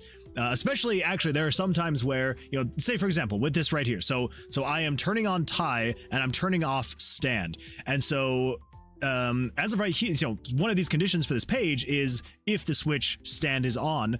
So it's turning off stand. The problem is that with RPG Maker, even after you turn off a switch for a page condition, it can sometimes continue the process for like, sometimes even, it may just be a few frames, but it can cause issues where it's like, even if you turn off the switch and you're like, all right, stop doing this thing, if there are more things going on below that switch, it sometimes can continue with that process just a little bit. Which can be a good and a bad thing, because there's a lot of times, like, I don't know if you've ever tried to do something, where it's like, you want to transfer the player to a different map. And then once you transfer the player to that different map, you can actually sometimes, I actually think it's going to work most of the time. What you can do is you can, tint the screen to a different, tint, and you can have that be after the transfer, and it will still apply that screen tint, because even after that transfer finishes, it will still process like the next one, maybe two things in the event processing. So it's just kind of like a fail safe for, hey, turn off this switch and then just exit the event processing, because it will, I believe, and I may be wrong on this, but I believe the way that it processes everything is when you say exit event processing, it still goes through everything, but it basically just says don't process any of this stuff, but it still goes through it. And so by the time it gets to the end here, it has now turned off that switch, and then it just won't be a problem anymore at that point. So it is a useful thing if you're doing a bunch of loops, conditional branches, and things like that, and you have spots in your event that may cause weird things if you're wanting to end the event early through the process. So yes, you just throw in exit event processing, and it should just kind of be like a nice fail safe to make sure that it doesn't do that. So hopefully that is useful for you. Fulling Icicle, welcome. Glad you're here. How you doing? We missed you on the last stream. Hopefully things are going well for you. Hopefully you had a good weekend. How's your week going so far? Hopefully things are going well for you. I think we missed you on Sunday. Were you there on the Sunday stream? Now I'm trying to remember. Oh my gosh, that feels so long ago. I know it was literally 2 days ago. Been busy. Thanks. What about you? Yeah, been very busy. Yeah, work's been keeping me busy, and just keeping up on all this. New logo? Yeah, it is. Decided to try and maybe embrace the purple and gold a little bit more. We'll see. Who knows? It may work out well. It may be horrible, and I may switch back to the blue and the white. But I don't know. I feel like it works pretty well for the Twitch overlay, and so I was like, you know what? I like purple and gold. It's good colors. They work well together. So, give it a shot. I do feel like the gold in the logo might be a little bit too muted looking. I don't know. It's kind of dim, but we'll see. It's actually so useful for me in this moment. Thank you. Oh, well, there we go. I'm glad that it could be of use. Hopefully it'll make things a little bit easier and better for you. I hope. Fingers crossed. Okay, so crap. What was the bug? The bug was the monster needs to... That's right. Okay, so basically, as of right now, it is only ending the process of the monster drawing cards if it has drawn greater than or equal to 17. But that doesn't need to be the case. What needs to happen is it needs to say... We're running into all the same problems that we were... Now I'm remembering why I did it the specific ways that I did it the last time. Here I am thinking that I was some idiot, and I'm like, why would I do it this way? This is so stupid. Let's just do it this way. It's more simple. And then I start getting into it, and I'm like, ah, crap. This is why I did it this way. Oh, well. Okay. Huh.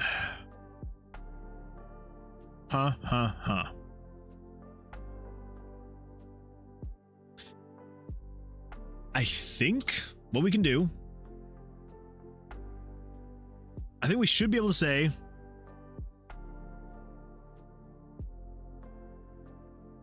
if game variables dot value 82 is greater than or equal to 17, or just if game variables 82 is greater than or equal to.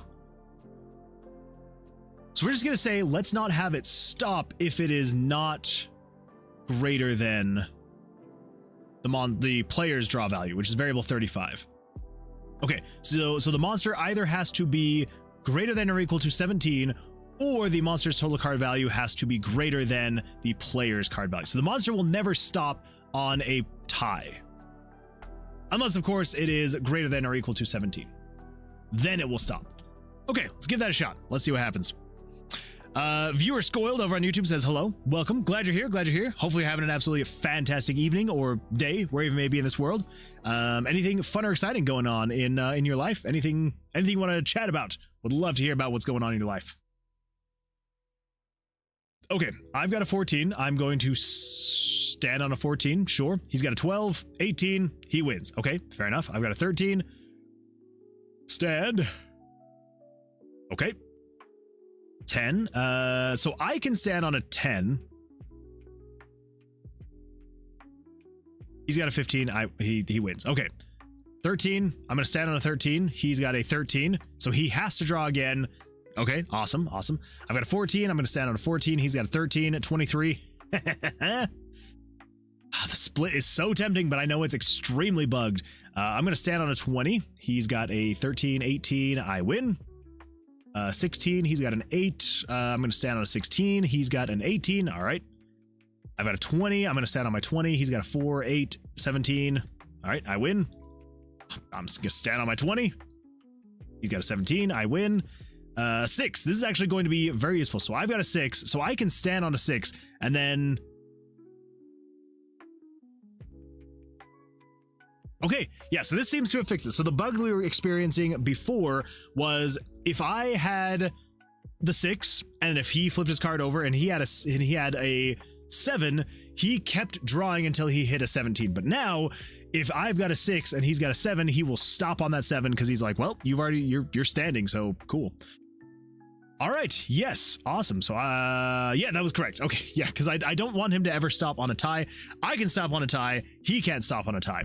I've got a 13. Let's stand on a 13. He's got an 11, 21. Okay. All right, now let's see if I can start actually beating him. So I've got a 10. I've got an 18. Let's stand on an 18. He's got an 18, of course. I'm going to go with a... let's go with... I feel like the X and Y are very off here.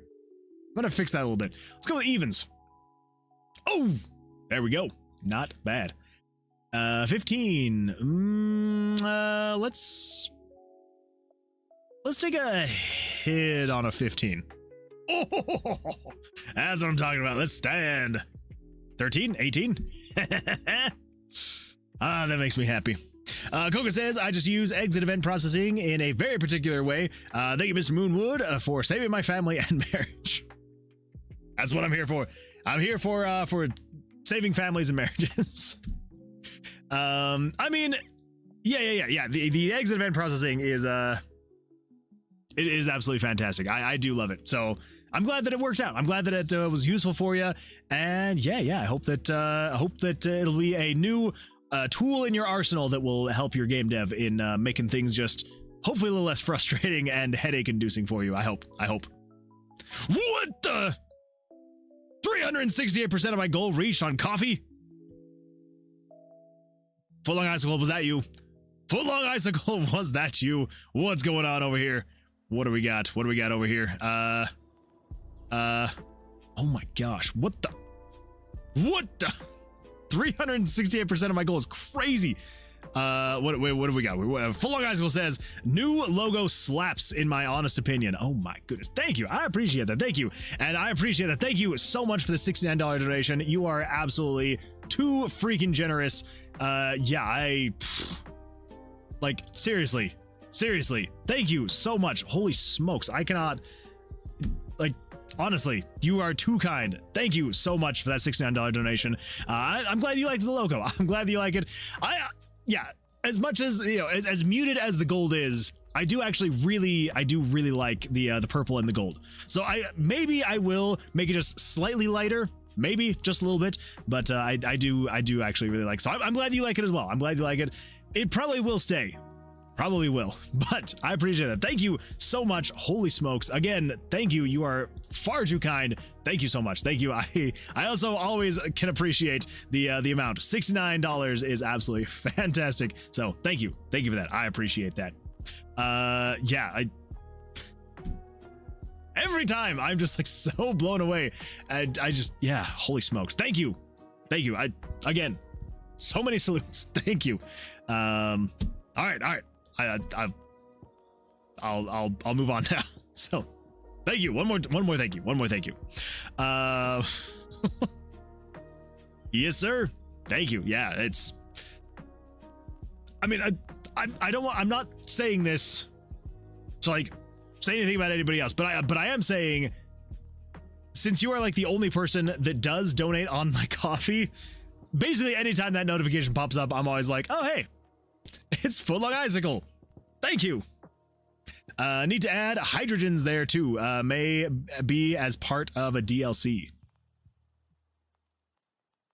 Hydrogens. Wait, what are we talking about? It may be a little bit too late and my brain may be just a little bit too tired. I am very confused by what you mean. What do you mean? I'm very confused. My brain is very fried. There's been a lot of bug diagnosing. Blackjack. I see what you're talking about now. The hydrogens. Yes. We do need to add the hydrogens as part of a DLC. The hydrogen DLC, and it's going to be a good time. The H plus DLC. Let's see. Viewer Scoiled over on YouTube says, I've been watching your live since episode 114. Oh my goodness, what? Since 114? That is wild. What is that? That's like that is months. That is months, because we are actually on 150 as of today. So I know that if you're over on Twitch, you don't see the episodes increasing, but we are on episode 150 as of today, which is absolutely wild that we have gotten 150 episodes. Yeah, nuts, absolutely wild. So I appreciate you watching since 114. That is absolutely bizarre, crazy, wild, and I appreciate it. So thank you.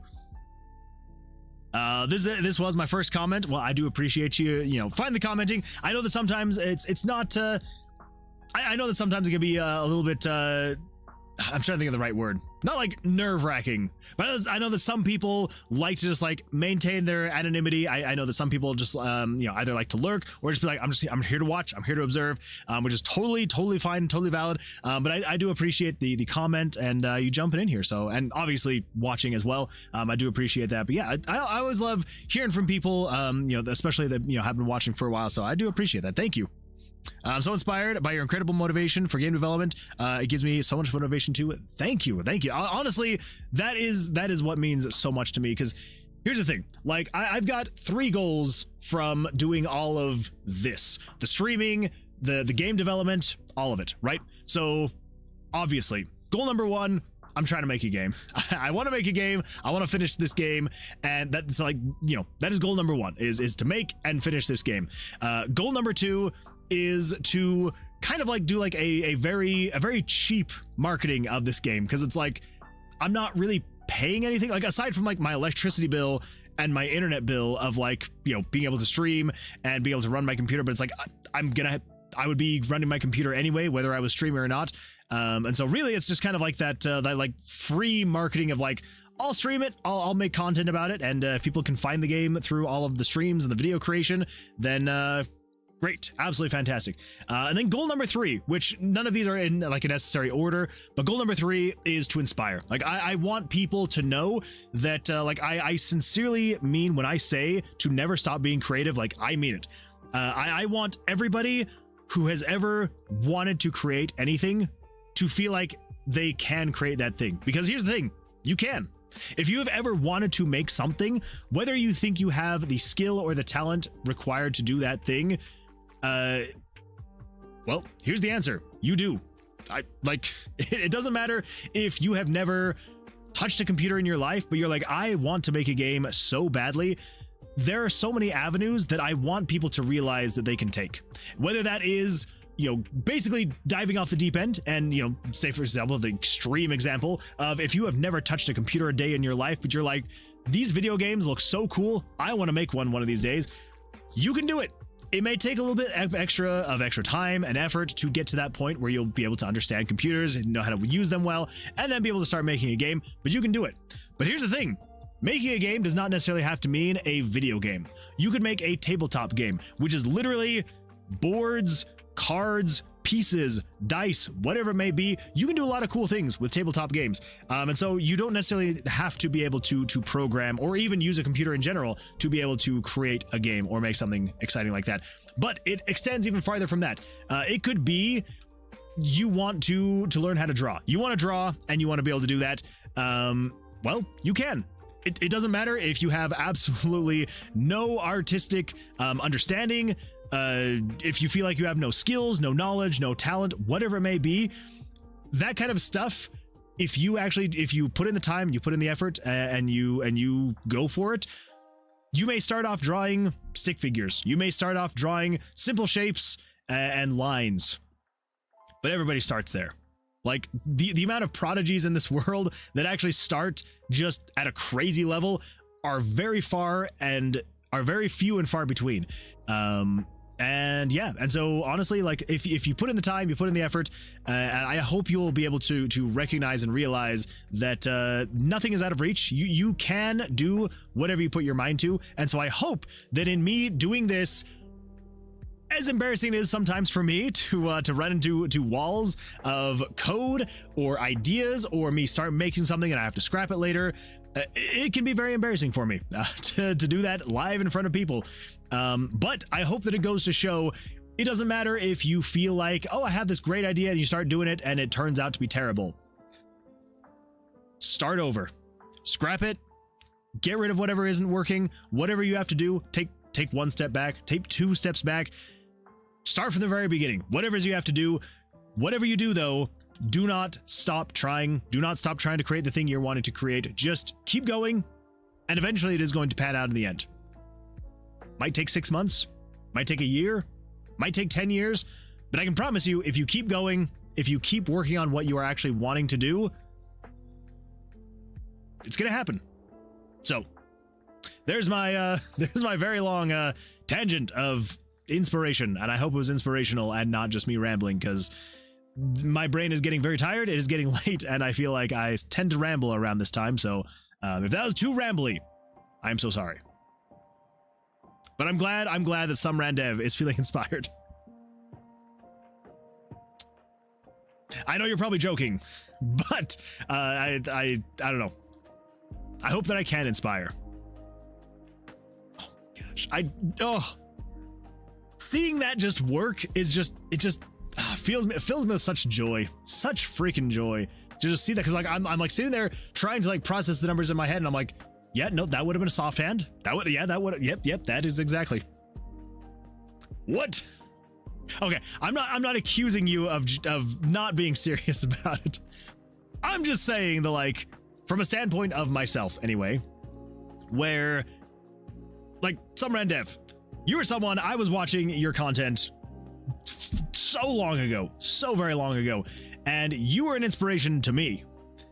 And so to think that maybe, and this is where I'm like, I wanted to add that caveat, because like, if you're just getting caught up in the moment, that's totally fine, totally valid. But if I could somehow inspire you as well, I guess that's what you call a circle of life, right? You inspire me years and years and years ago, and I just keep going, keep working at it, and just keep driving myself to go further and do crazier and crazier things until the point where I'm doing weird stuff like this. And hey, if that could then come full circle to also inspire you, there we go. Again, circle of life right there. You inspired me years ago so that I can inspire you today.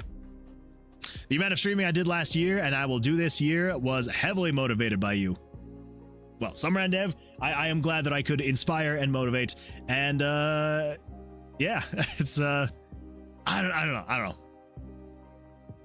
Maybe it is just my late night brain, but it just like it's so weird to like sit here and think about this is perfect. This is exactly what it should have done. 17-17. He couldn't go any further, but because he couldn't go any further, but we're both 17, we tie. Anyway, as I was saying, it's yeah, it may be my wait. No, that was incorrect. He had a soft hand.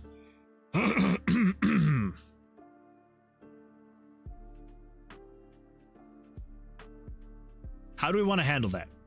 So he had a soft 17.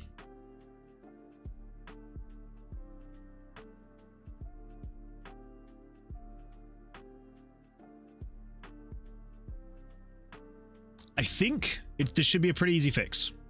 So as of right now, it is checking the tie very first. That is the very first thing that it is checking. So if we instead so that's the player bust. This is checking if the monster has a soft hand or not. This is drawing a card.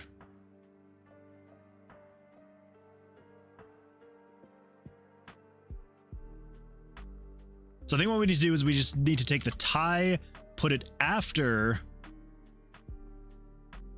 the soft hand, but before drawing a card. Pretty sure. Again, this is what all the testing is for, just to check and make sure. It is a long and arduous process, but it must be done. It must be done. Anyway, as I was saying, yeah, I don't know if it's my tired brain or not, but I don't know. There's just sometimes when I sit here and think about it, there's just like something so what would be the right word? I can't think of the right word. Out of body experience? No, that's not quite right. Wait. Okay, all right, cool. 17. 17. If you know the reference of 1717, let me know. It's a very old movie. Okay, not very old. It's like 80s? 90s? What is it? 70s. Oh my goodness. Never mind. It's 1972. All right, if anybody knows what the reference 1717 is to, let me know. If not, that's totally fine. Because again, 1972, very old movie. We're gonna go with evens. Anyway, yeah, not exactly out of body experience, but it is. Sometimes I have a hard time wrapping my head around the fact that it was not that long ago that I was sitting here like watching some rand devs videos on YouTube, enjoying the plugins, just being like, oh my gosh, this guy is nuts. Like, they are absolutely crazy, the amount of things that they can do. And it just like, yeah, was just such an inspiration of just like, this is incredible. This is amazing. I want to do cool things like this with RPG Maker. And now here we are. You're sitting here watching my stream as I do RPG Maker game dev content after getting off of a RPG Maker collab project together. Like, freaking nuts. Mind blowing. Or out of body experience. You know what? I'm sticking with that. It's an out of body experience. That's what we're sticking with. Okay, we're gonna hit on 14. There we go. Viewer Scoiled says, I've been making games with RPG Maker MV for over like 5 years now, but lately I've been redesigning my protagonist over and over. I often end up going off track, like how do I make this, etc. I don't know if I can even make one game and release it in the future, but seeing you keep making a game for so long really motivates me. Thank you. Well, first of all, I'm glad that I can motivate you again. But yeah, it's, and here's the thing. Do not ever be afraid to, again, take a step back, take 2 steps back, 3 steps back, however far back you need to go to feel like you are back on the right track. Because you know, there's a lot of times where you will tread new ground and you will move super far forward, and and it's crap. I did not mean to double click that. You're gonna go pretty far forward. You're gonna tread new ground, and eventually there will come a time where you're gonna sit there and you're gonna kind of look around you and be like, this is not where I want to be. This is not the path that I wanted to blaze, and sometimes you then have to turn around, walk back the way you came. And then maybe, turn around after a while and then start going maybe a slightly different direction.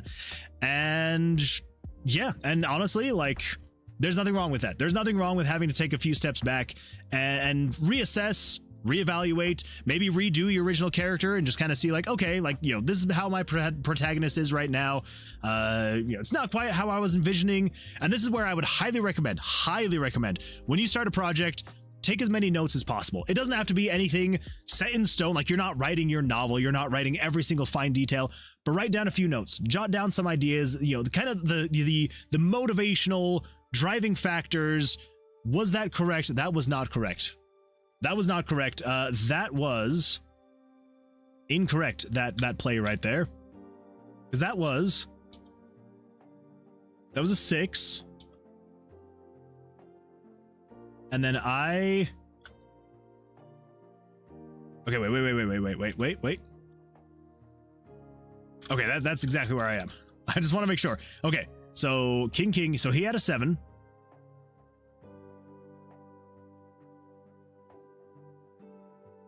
Wait, was it correct? Who's this guy giving his friggin' motivational speeches? Okay. So he had an 18, but it was a soft 18. So he had a 7 and an ace. So soft 18, and he busted. But that should not have been the case, because if he's got a soft 18,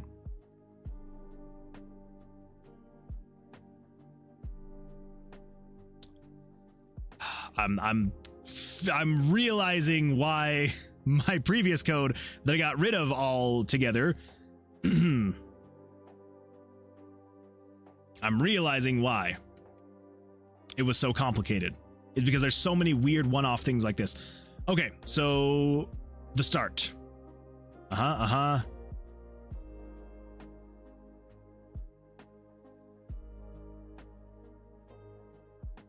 So this is if 82 is greater than 35.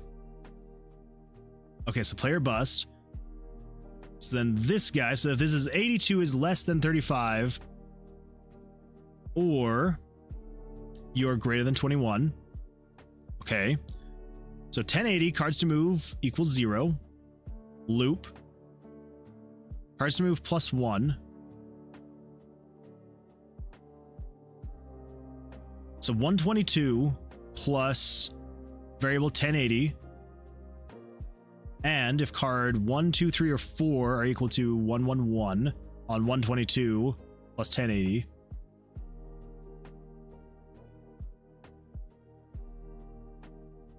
Monster bust. So it should have checked though, right?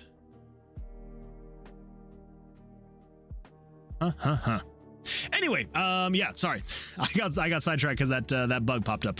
Yes, so if you any project, highly recommend just write down a few notes. Just be like, this is kind of the general idea that I wanted to go, and obviously there's nothing set in stone, but it's like this is kind of the general idea of like where I want this to go. This is kind of what I want to have happen. This is kind of what I want to do, and then use those notes and let that kind of be like your guiding star, right? Again, not necessarily having it be set in stone. You can't change your mind later, but use that to then kind of be like, if you start getting out in those weeds and you're like, wait, this is not the path that I wanted to take, then you kind of know how far back you have to go. Maybe there's some dialogue you have to get rid of. Maybe there's some character development or like whatever it may be that you need to then backtrack and be like, okay, let's get back on track.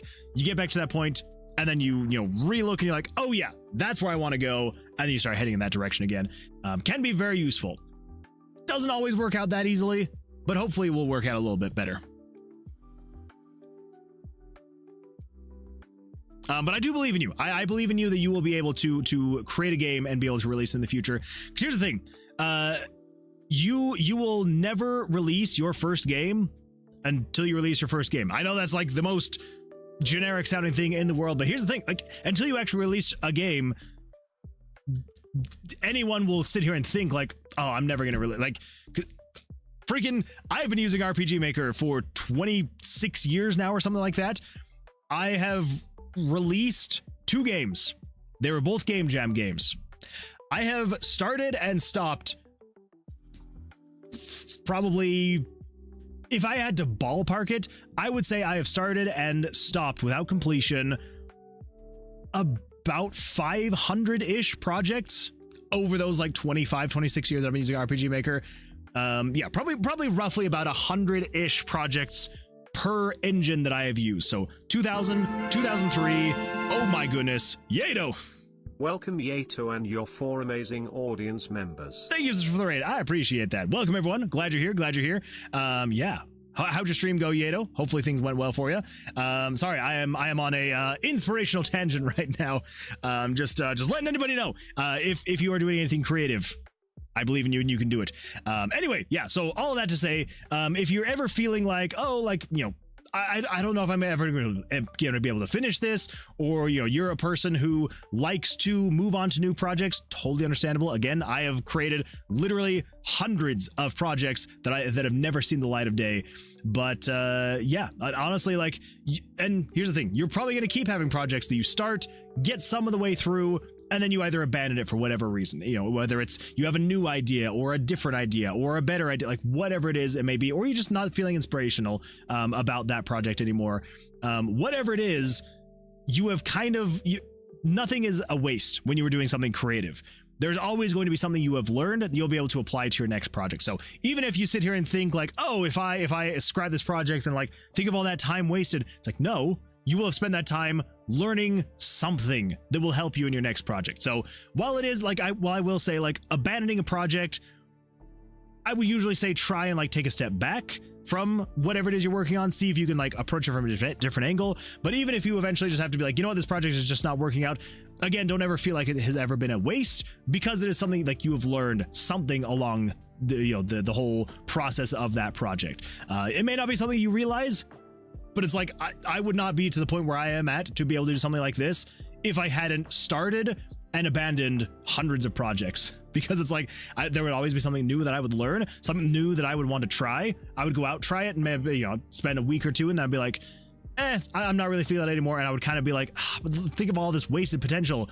But that potential is here. It's not wasted. It's there. It, you know, the finished product may be abandoned in that other project, but the thing that got you there is now up here, which you can then apply to your next project. So, sorry, I keep going on tangents, and I am so sorry. So hopefully all of that is going to be useful for you, but I do appreciate you jumping in and being here. We can still talk about it. I just don't want to, you know, bore everybody and yap everybody's ear off. Let's see. I have no idea what the 1972 movie is, by the way. Please name drop before the stream ends. Yes, so basically the reference to 1717 is the romantic comedy What's Up, Doc? Absolutely fantastic, brilliant movie. Would highly recommend if you've never seen What's Up, Doc. It's actually, if you've never seen it, freaking what's her name? Barbra Streisand. It's got Barbra Streisand in it. If you recognize her name.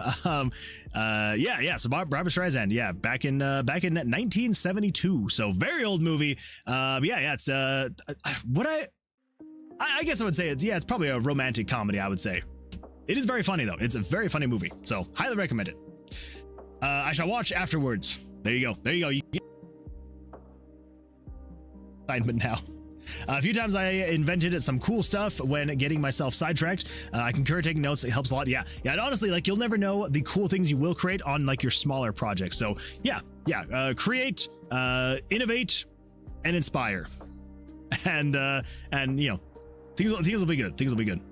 Yeah, taking notes though is a very good thing to do. Okay, let's see here. Stream was good. Things went very smoothly tonight. Was making a data-driven floor drafting web app that can export the drafted rooms to Python that I can then use in my CAD software. That is absolutely fantastic. That sounds like way above my head, but I like it. I like it, Yato. Well, I do appreciate the raid, so thank you. The Ginger Dev, very quick hello, popping in to say hello and have a good rest of your stream. Just prepping to hop on. Well, the Ginger Dev, I appreciate you stopping in really quickly. Hopefully your stream goes well. I don't know if you're still here. You may have already started by now, but I hope you have an absolutely fantastic stream. And of course, Reboot Tech, welcome. I'm glad you're here. Hopefully you had fun watching Nieto, and hopefully you have fun with the last little bit of this stream that has gone on longer than I anticipated. Yeah, I meant to have this stream only be like 2 hours, and it turned into basically a full stream. So I guess I will work on my devlog tomorrow or something. We'll see. We'll see.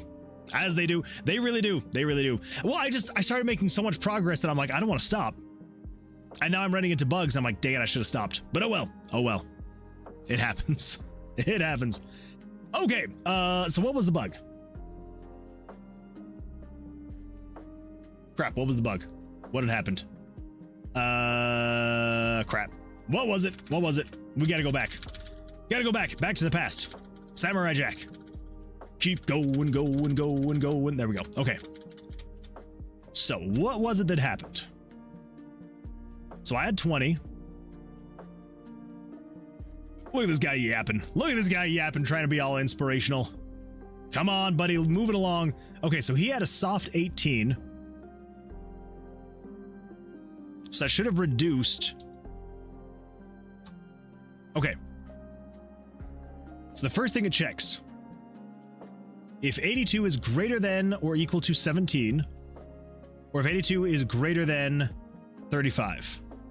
So it was 18, which means it was greater than, so it should be in here. So the next one is if 82 is greater than 35. So if the monster's hand is greater than the player's hand, which it was not,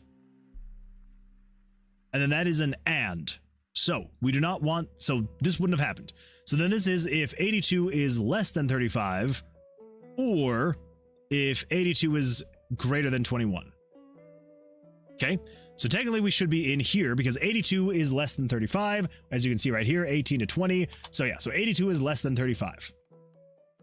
Okay, so then we jump into this loop. So we set 1080 to be 0, and then we jump into this loop, add 1. If that picture exists, and if this card, 122 plus 1080, name. So,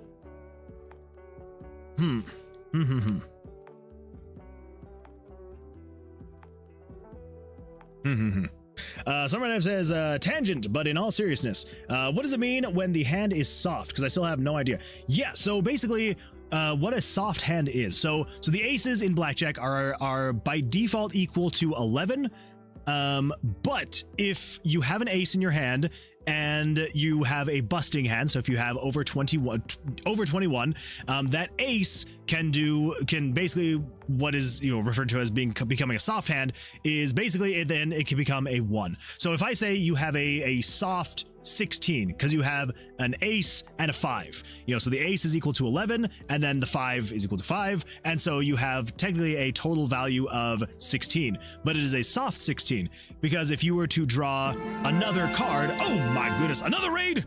What the? Welcome going to the Inkwell and your 2 amazing audience members. Going into the Inkwell, thank you so much for the raid. I appreciate that. Welcome everyone. I'm glad you're here. I'm glad you're here. We are just talking blackjack stuff and yeah, all sorts of fun stuff. How'd your stream go? Hopefully everything went well for you. Hello to you too as well. Thank you. How'd the stream go? How'd things go for you? Yeah, all good on my end. Absolutely fantastic to hear. I love it. I always love hearing that. Anything fun or exciting? Anything on the stream that you want to chat about, share? Because I would absolutely love to hear about it. But anyway, yeah. So basically, when I say monster has, so for example, in this example, so the monster had a total hand value of 18, right? Because he had an ace and a 7. But this was technically a soft 18, which I think what I want to do is and maybe this is why I should have freaking I should have written this down. I should have made a note. Why didn't I make a note? I should have made a note, everybody. Anyway, yeah, so basically I think the way that we want to do this, now I don't remember. I may have to go back in and rewatch the stream and see what I told myself. Because I remember earlier in the stream, I made the decision on what we wanted, how we wanted to handle this hand specifically. Because I have a 20, the monster has an 18. Technically, they could have the opportunity to draw again because they have a soft 18 because they have the ace and the 7.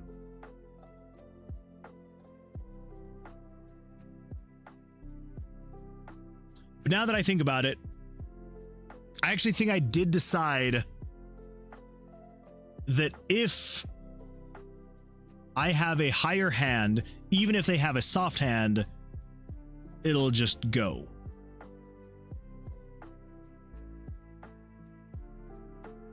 I think.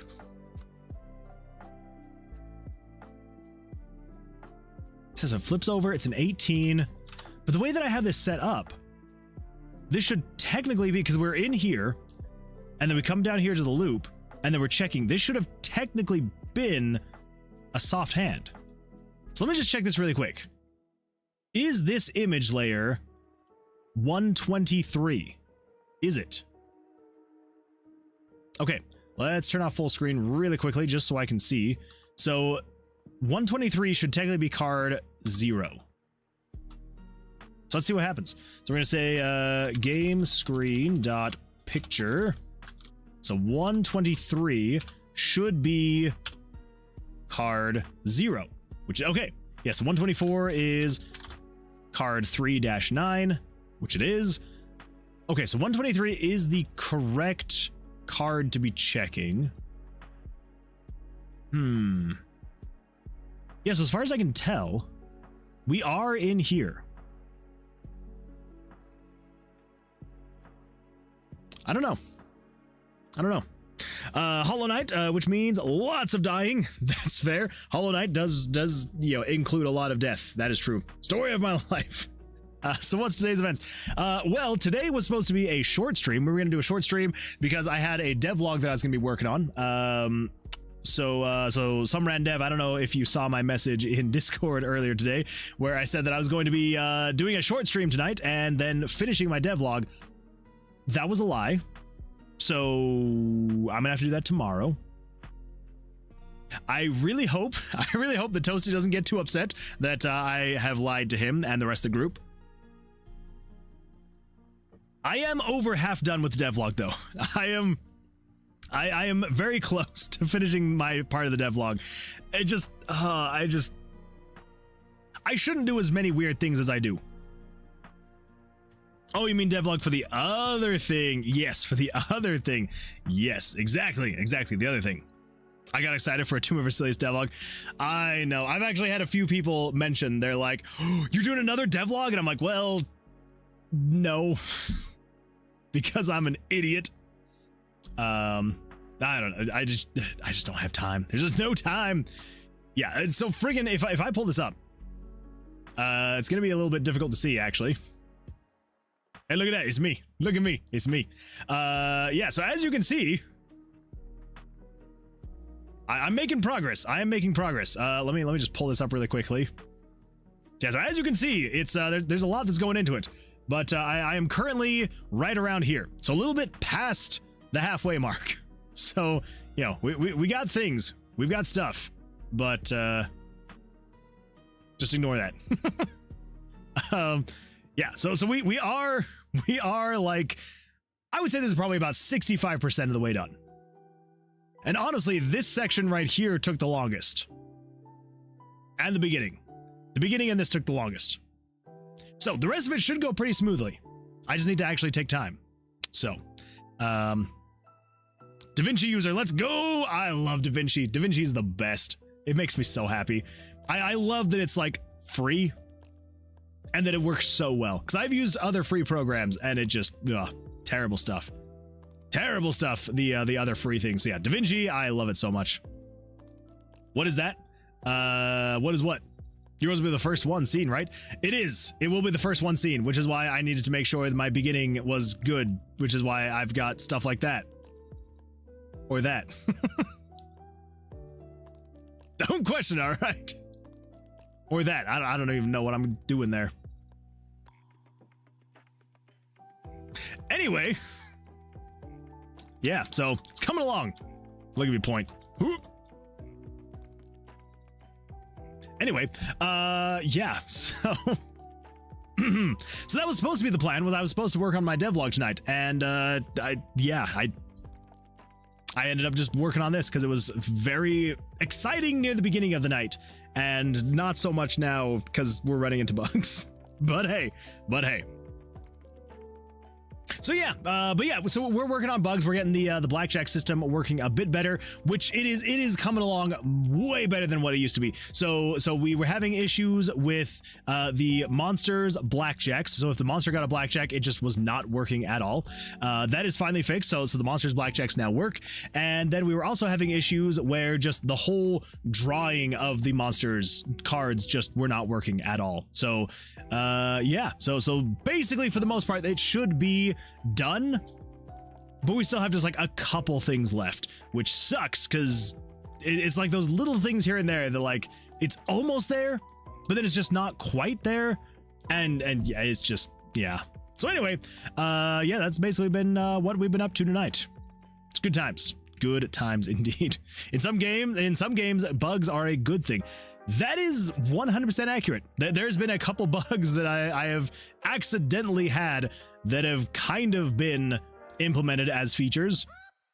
Like if we come over here and we do a little bit of this.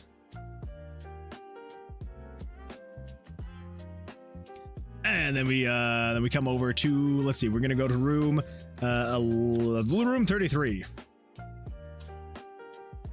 There we go. So basically, this was a bug at the beginning. So you could take a thing off this pedestal, and you weren't supposed to be able to put anything else on here except for this. You could put it back. But then I forgot to add a check, and so you could put other items here, and they floated just like this freaking thing did. But then I was like, is it a bug? Technically. Is it kind of funny looking? Kind of. Is it fun though? It's kind of fun. It's kind of fun to just like throw a stick on this little floaty altar thing, and then you can leave and come back and it's still there. Cause yeah, it was just supposed to be this, and then that was all supposed to, yeah. So anyway, yeah, good times. So anyway, yeah, so bugs can sometimes be a lot of fun. They can be sometimes. Please add that point as an emote in Discord. I might have to. I might have to do that. In some games, bugs are good. Like Hollow Knight. Oh, true. If the bugs in Hollow Knight are so good, then why is the goal to kill them? It's a good point. Because lore. Checkmate. Bug sympathizer. Starship Troopers team plays. I don't mean those kinds of bugs. True, those kinds of bugs, not good. Not good at all. Let's see, Viewer Squad says, I'm so glad I could make it to this live stream today since I won't have internet access starting tomorrow. Oh! I hope that everything is okay. I mean, obviously I'm glad that you are here as well, but yeah, I hope everything's gonna be okay. I feel like if most people aren't gonna have internet, that seems like a bad thing. Unless, of course, it's a good thing and you're like, I don't know, going camping or something. Then that's a good thing. But if it's not, then I hope that everything's going to be okay. I hope. And I hope that we'll see you on future streams as well. I need to get started on my next essay video for my YouTube. Not a bad idea. It's always a good time to start. There's a lot of things that I need to do for YouTube as well.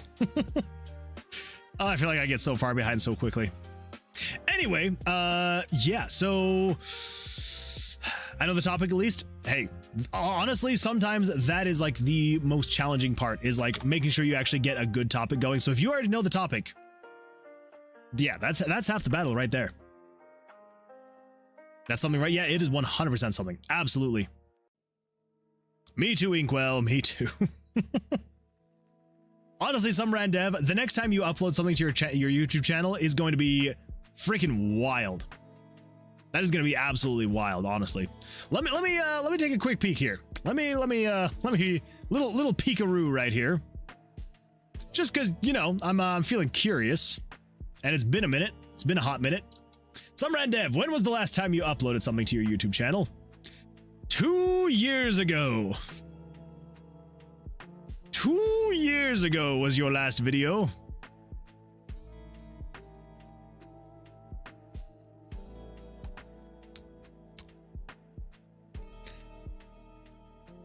Some Randev.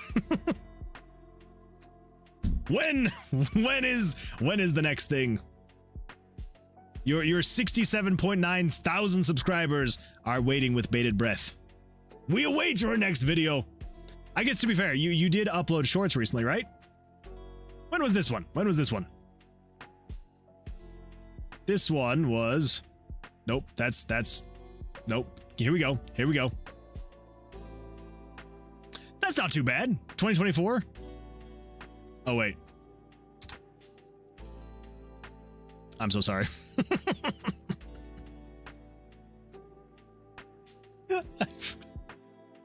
I forgot that it's 2026. Oh my gosh. I was thinking it was still 2025 and I was like, oh, it hasn't even been a full year. Oh my gosh, I'm so tired. That was not meant to be a call out. That was not meant to call you out. Oh my gosh. Oh, I'm so sorry. That was not meant to call you out. I swear. I legitimately forgot that it's 2026. Woo. You're doing great, Some Randev. You're doing great. Keep up the absolutely fantastic work. Yeah, we will be here for you whenever you get stuff uploaded. All right. Some Randev works on their own schedule, okay? And that's fine. It's quality over content. So there we go. Lamau, that's not helping. I shall get that silver play button. I mean, I wouldn't put it past you. I bet you could. If you put your mind to it, you can do anything. There comes that inspiration again. I'm being called out on twitch.tv. Help! I'm sorry. I legitimately forgot that it was 2026. So I saw February 2024. Yeah. That's my bad. That's my bad. Okay. All right. Everything's fine. Everything's all right. Let's see. Viewer Squad says, I'm fine. Well, my home doesn't have internet and my phone got broke this week. I hope I can watch your future stream soon. Okay. Well, I mean, yeah, I'm good that you're fine. And I hope that your home soon will have internet and that your phone will become unbroken soon. I hope. Fingers crossed. Fingers crossed those things happen. Yeah, that's rough. I know that I would not do well without internet, so I hope that you will be doing well enough without internet for the next little bit. And it'll be absolutely fantastic to see you on one of the future streams. Okay. All right. Well, I think what we're gonna do is we're gonna call this here, because I mean, we're at the end of stream now. I again did not necessarily mean to have this go all the way to the end of my normal time, because I meant to get other stuff done. But hey, we got some absolutely fantastic bugs worked out today. Yeah, like honestly, like I'm genuinely surprised at the amount of things we were actually able to get done today. There obviously is one more, at least one more tiny bug here doing its thing that we do need to figure out.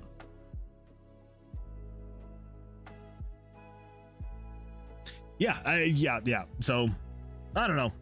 We'll get it figured out. We'll get it there. For now, it is technically working, which is absolutely fantastic. That is a step above where we needed to be. So yeah, fantastic stuff.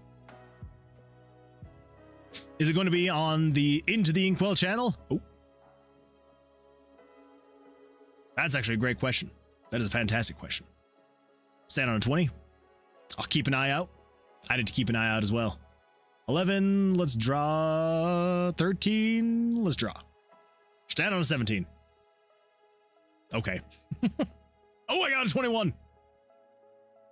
Oh, that's the other thing we do need to do. We do need to make it so that, I should write that down so I don't forget. I should write that down so I do not forget. So if a split, those are the splits. Okay, the flow we can get, or the freaking flow.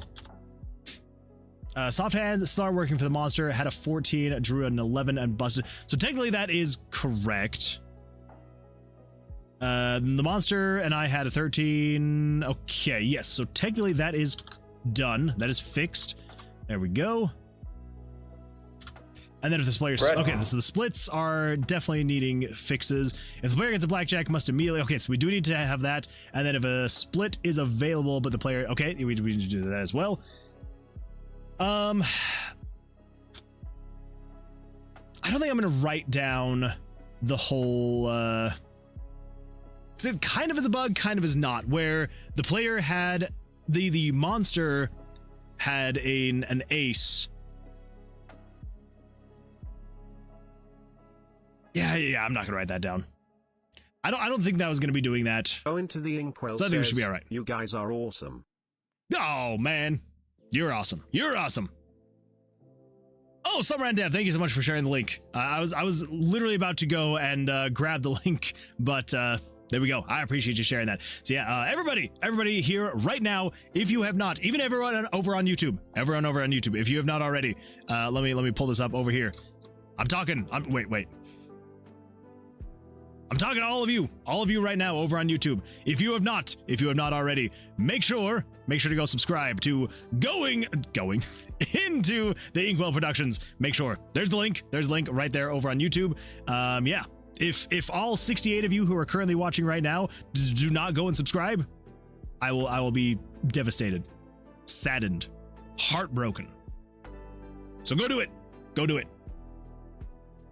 Also, yeah, you're awesome.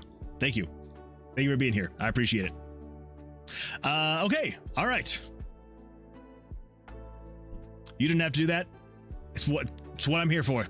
If Summer and Dev's gonna share the link, I gotta at least share it as well. More so sharing, all the sharing. Smash the sub button already. That is absolutely fantastic. I love that. Which I guess also on the other hand too, you know, if you're watching this stream and you've enjoyed it so far, make sure to also subscribe if you're over on YouTube, or if you're here on Twitch and you're watching for the first time and you're enjoying what's going on, yeah, I would also appreciate a follow. It'd be fantastic. Yeah. Also hit the like button. I want to see how many people actually hit the like button with how many people are watching. I doubt very many people will, but it'd be great if you did. You're making me blush. Good. I like making people blush. Especially Summer and Dev. I like to make Summer and Dev blush. So going into the Inkwell, I'm glad that I have been reading your name as going into the Inkwell. It's go into the Inkwell. Go into the Inkwell. I'm glad to make you blush. And I'm glad that I realized that I've been reading your name incorrectly this whole time, saying going into the Inkwell. I don't know why I've been saying that the whole time. My apologies. Anyway, everybody, well, yeah, I think we're gonna end it there. Definitely, it is the end of the stream. I need to go get some sleep now. Work is going to come very early in the morning. I gotta be up here in the next, like, 5-ish hours. So if it makes you feel any better, this is a common problem. I mean, that's fair.